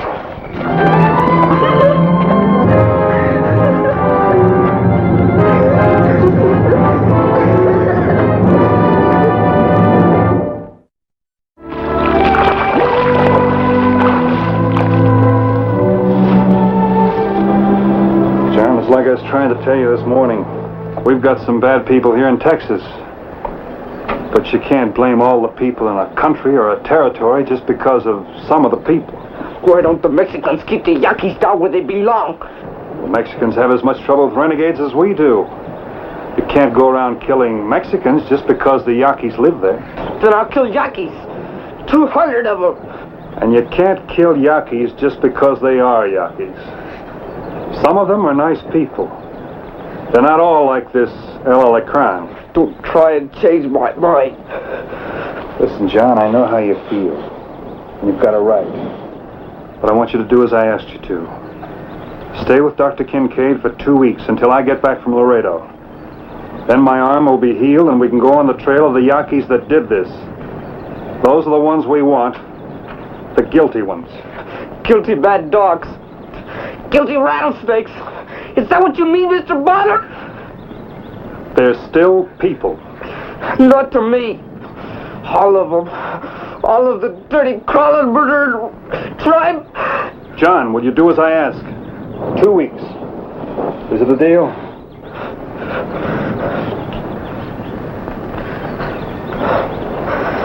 All right. I guess so. I'm all mixed up. But 2 weeks, it's an awful long time. Yeah, 2 weeks can be a long time sometimes.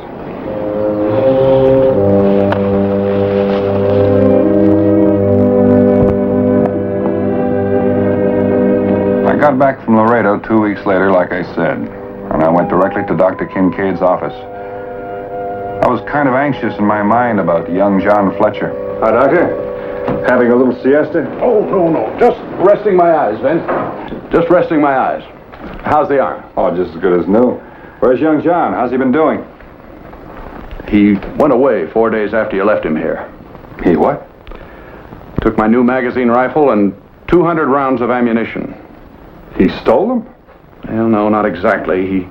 He left me an IOU against the ranch and cows. And a note saying he was sorry, but he had to go. Any idea which way he went? No, but I figure he's somewhere south of the border, hunting Yankees. That figures. Thanks, Doc.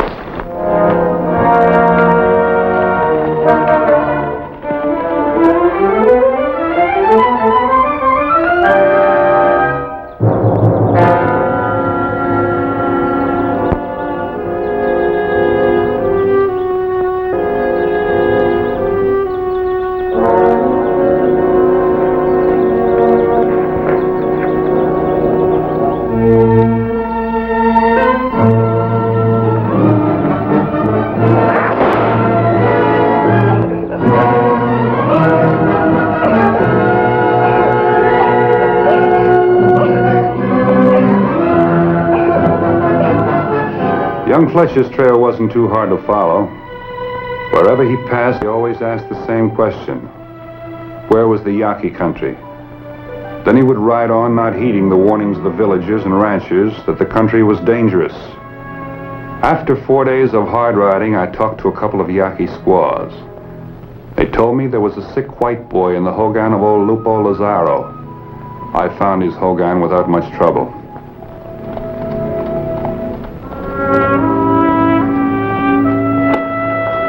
Buenas tardes, Tio Viejo.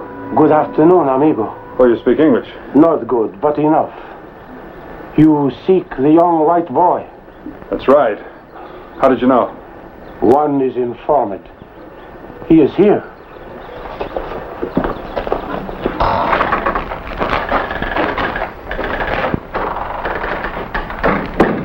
Well, John? Yes, Mr. Bonner? Broken, huh? I slipped on a ledge. Anyone could do that. That's nothing to be ashamed of. 2 of our people have found him. They brought him to me. I see. He will walk again soon. The bones of the young heal quickly. But sometimes the hearts of the young do not. I don't follow you. I know who he is, senor. I knew his father well. He taught among us. I know why he is here. For many hours, the fever possessed your mind, son. You talked. I did not tell you before, for then you would have been afraid. But now your friend is here, you will not be afraid.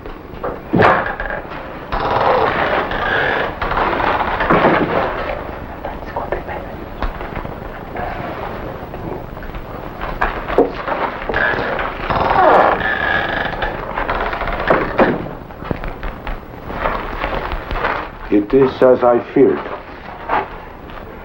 The evil one. The one who has brought so much pain and fear to us has returned. Who is this? El Alacran. Flesh of our flesh. Scalper and killer of white men. It is a long time since he's returned to the place of his birth. Why did he come back? He came for the boy. I have heard it said he boasted of the scalps of the minister of God and his woman. Now he would have his son. Is he alone? There are 2 braves with him.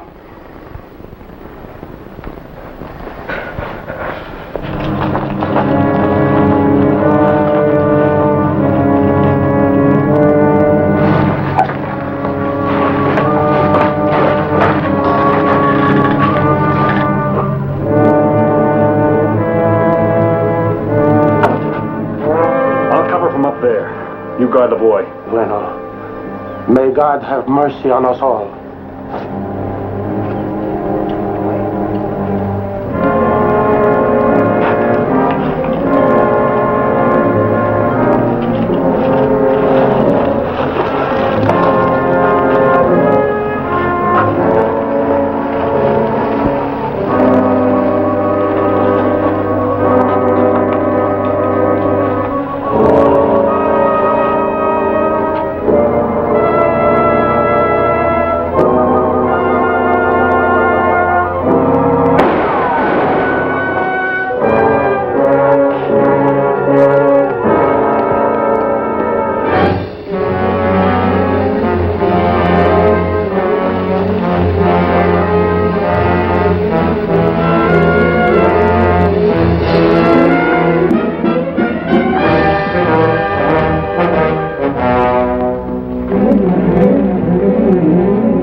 boy, old man.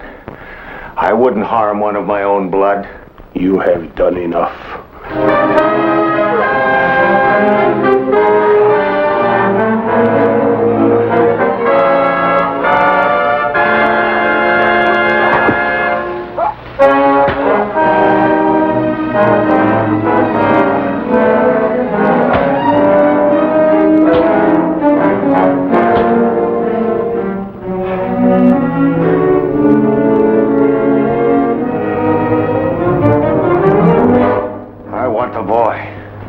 You have killed enough.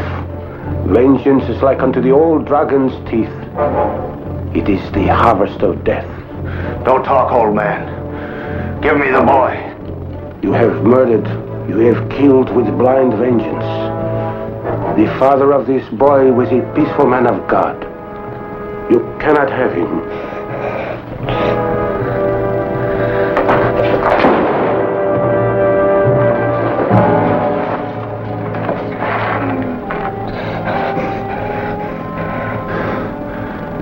You all right?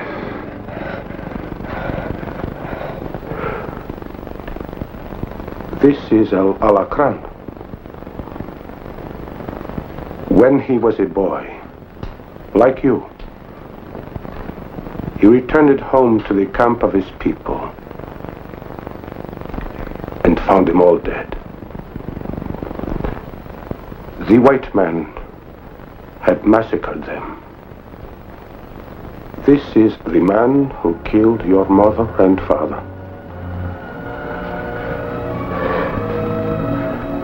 Does it give you pleasure to see him dead?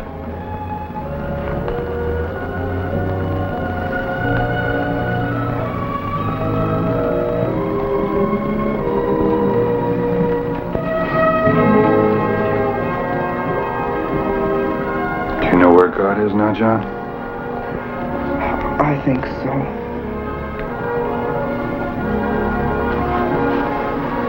I thought you might.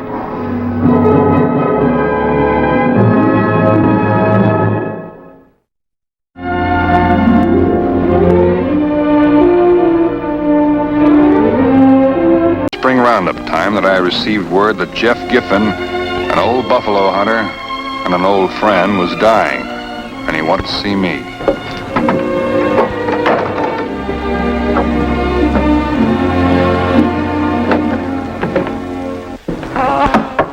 Someone's at the door.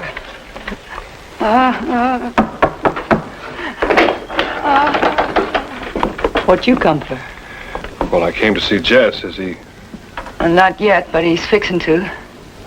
You a friend of his? Yes, ma'am. He sent for me. My name is Vint Bonner. So you're him. Well, come on in.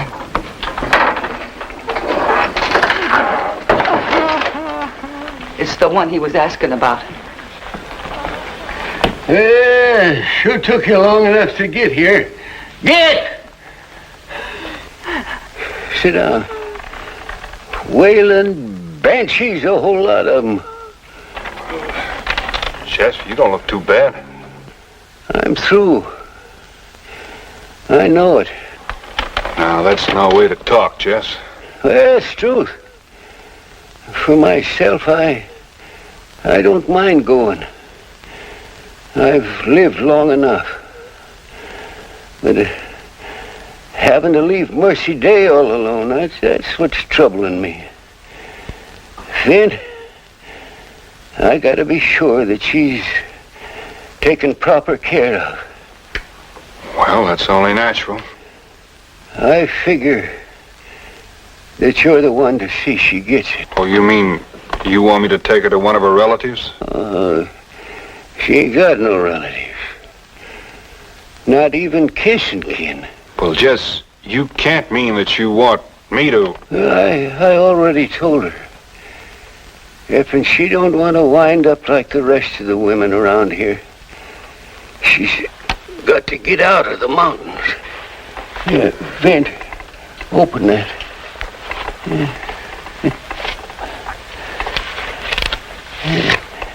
There's $28 in there. She ain't never had no education. Ain't never even had a chance to learn manners. And I gotta see that she gets it. Well, for Pete's sake, why did you pick on me? Do you know anybody else that I can trust my daughter with? Well, good.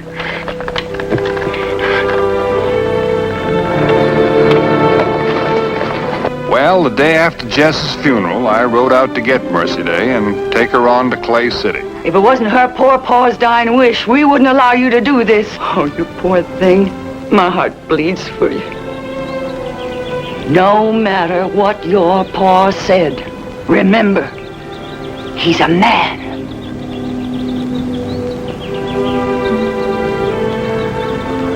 well, Mercy Day, you ready?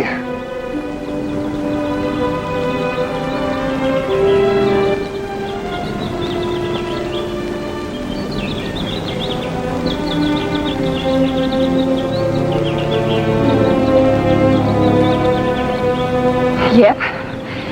Stove fire's out and cabin shut solid. What's this? Pappy said I was always to heat my gun. Oh, well, you won't be needing it where we're going. It's all right. Will you? How about your clothes? This here's all I got was fitting. Well, we'll get you some new ones in town. Huh?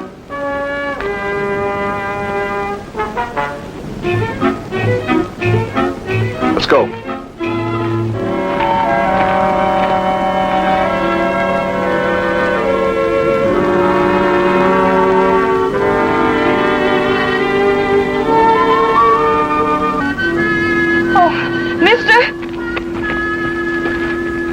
My pappy said I was to jump when you say frog, and I aim to. But, what about Jub? Jub? Jub Buckstar. Well, he's gonna be wondering what became of me. Well, your pappy didn't say anything about any Jub. So if he wasn't worried about it, I don't guess I should be. Come on. You take good care of her. You hear? Yes, ma'am.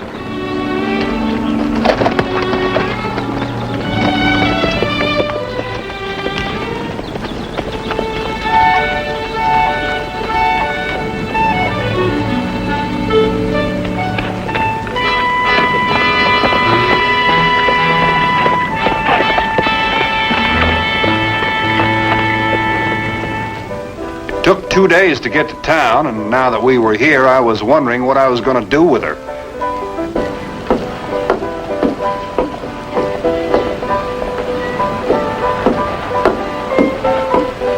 And then it came to me. Rolly Akins might be the answer to the whole thing. I knew Rolly had taken in a lot of gals in her time. Of course, I don't hardly believe none of them were as dirty as this one. Still, if I was going to find someone to teach to act like a lady, I didn't have much choice. Mercy Day, let it alone. I'm sorry, miss.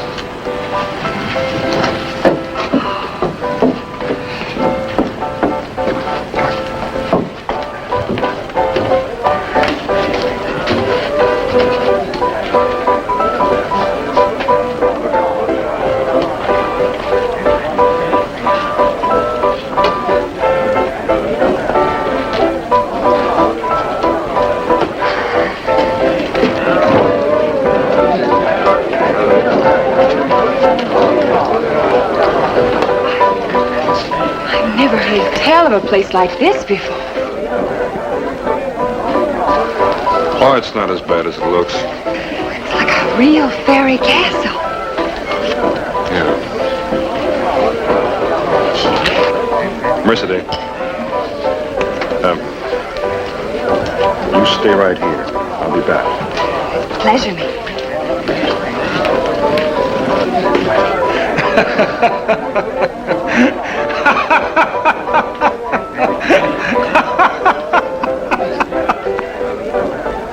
Howdy. Why, I declare, it can talk. Why, it must be human. Raleigh. Vince, how are you? Fine, thanks. How are you? Fine. Look, you see that girl over there? Well, I want you to take her over and... Oh, now, Vint, you know I'd do almost anything for you, but oh... Raleigh, look. I promised her pappy on his deathbed I'd do what I could. Now help me out, will you? Are you sure that's a girl? Come on, take a closer look.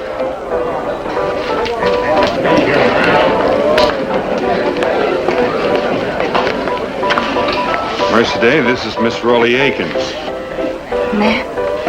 She's gonna make a lady out of you like your pappy wanted. Let's take a look at you, honey.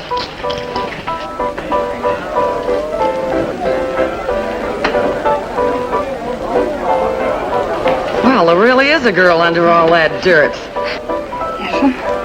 You think you can do something? I'll give it a try. You go on over there, honey. We got work to do. It's all right, Mercy Day. I'll be over. First time there's any trouble, Vint, out she goes. There won't be any trouble. She's as gentle as a lamb. Now give me the rest of them. No, my pappy said for me to... Ow! Don't argue with me, gal. Give me my clothes back! Phew. Burn them. Well... 25, gentlemen. It's up to you, Vin. Oh. Now, Murph, you stop it! You gotta get clean! No! No! Put it Stay. out! You let me go! What in Now, tarnation? Murph, you stop it! You gotta get clean! Woman's been murdered! Raleigh! Mercy Day! Get away! What's going on in there? No! Stop it! No! Get away with it! No! Stop it! Raleigh! Come on, Vin. We'll break the door Now down. hold it. Raleigh, answer me! You gotta get... What do you want? What?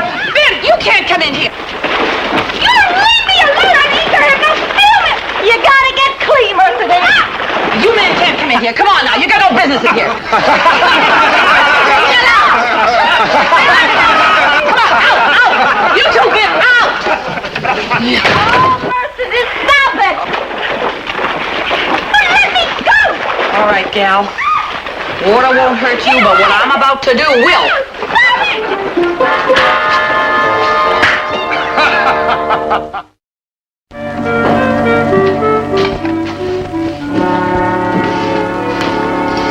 Morning, Raleigh. Oh, good morning, Vince. Sit down and have some breakfast. You haven't eaten yet, have you? No, didn't get much sleep either. Neither did we. We've been up all night working on that friend of yours. Oh?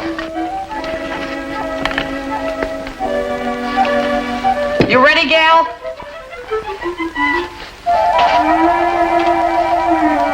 Well, come on out. Yes, sir.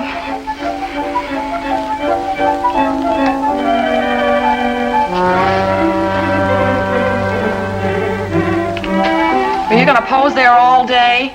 Come out where Mr. Bonner can see you. Yes, sir.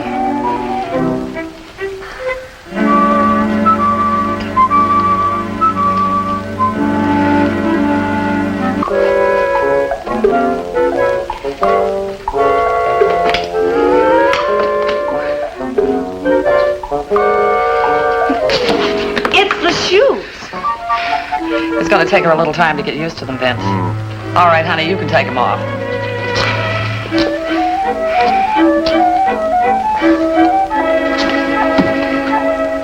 I got a water blister for sure. Well, sit down. And don't forget the manners I taught you.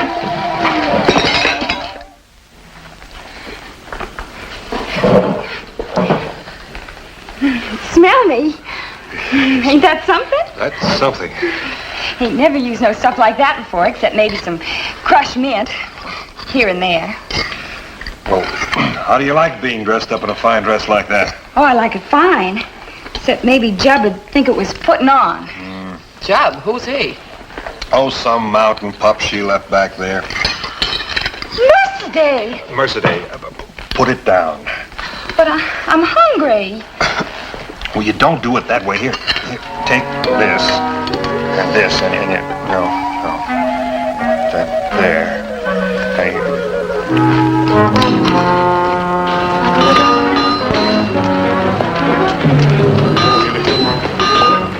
Hey, you. Put my mule up for me, you hear? Yes, sir. Wait a minute. You hear tell of a man named Vint Bonner? Vint Bonner? Sure. You probably find him over at Raleigh's place.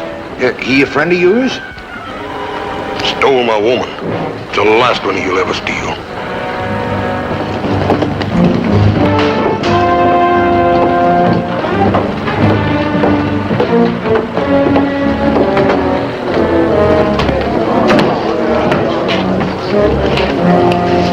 I'm looking for a slick-talking, woman-stealing man named Bonner.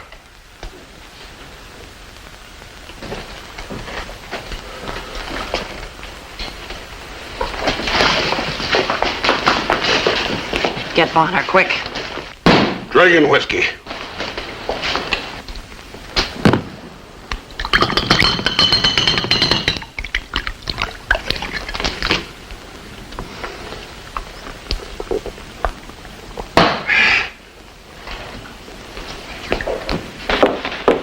Today, I think we've got company. Company? To see me? Jub Buckstar? That's who it's got to be. Jub come all that way? For me? You.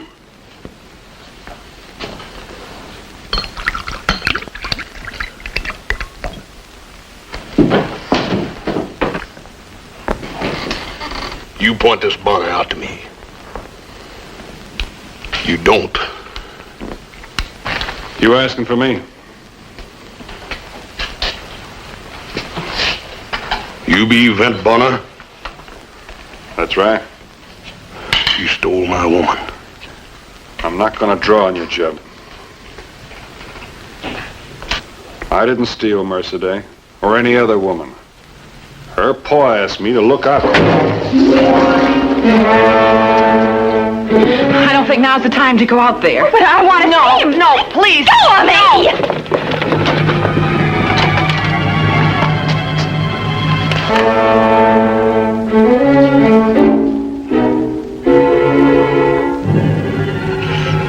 Jub!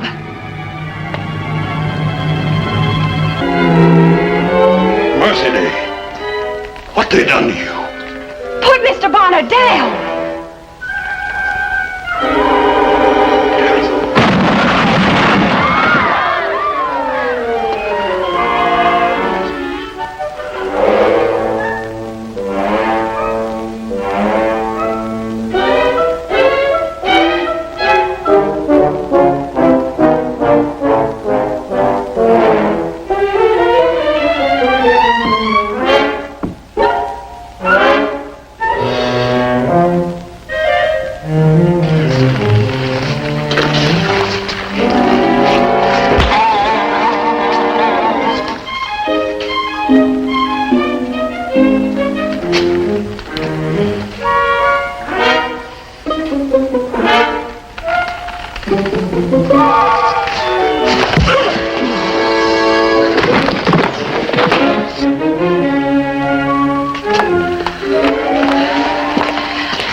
Don't say I didn't warn you. You should have told him you was taking me. I knew he wouldn't like me changed.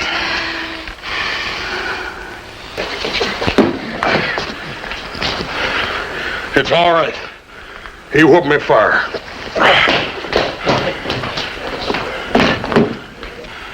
You can have your unnatural painted woman, Mr. Bonner, wearing fancy dress and shoes, but you can't change what's inside you. You can't never do that. No more than you can grow corn on the desert.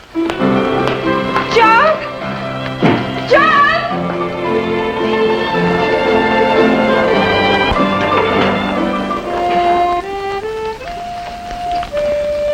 I just can't figure out why old Jess ever sent her down here. A woman like that belongs in the mountains. She ought to have a chance to better herself.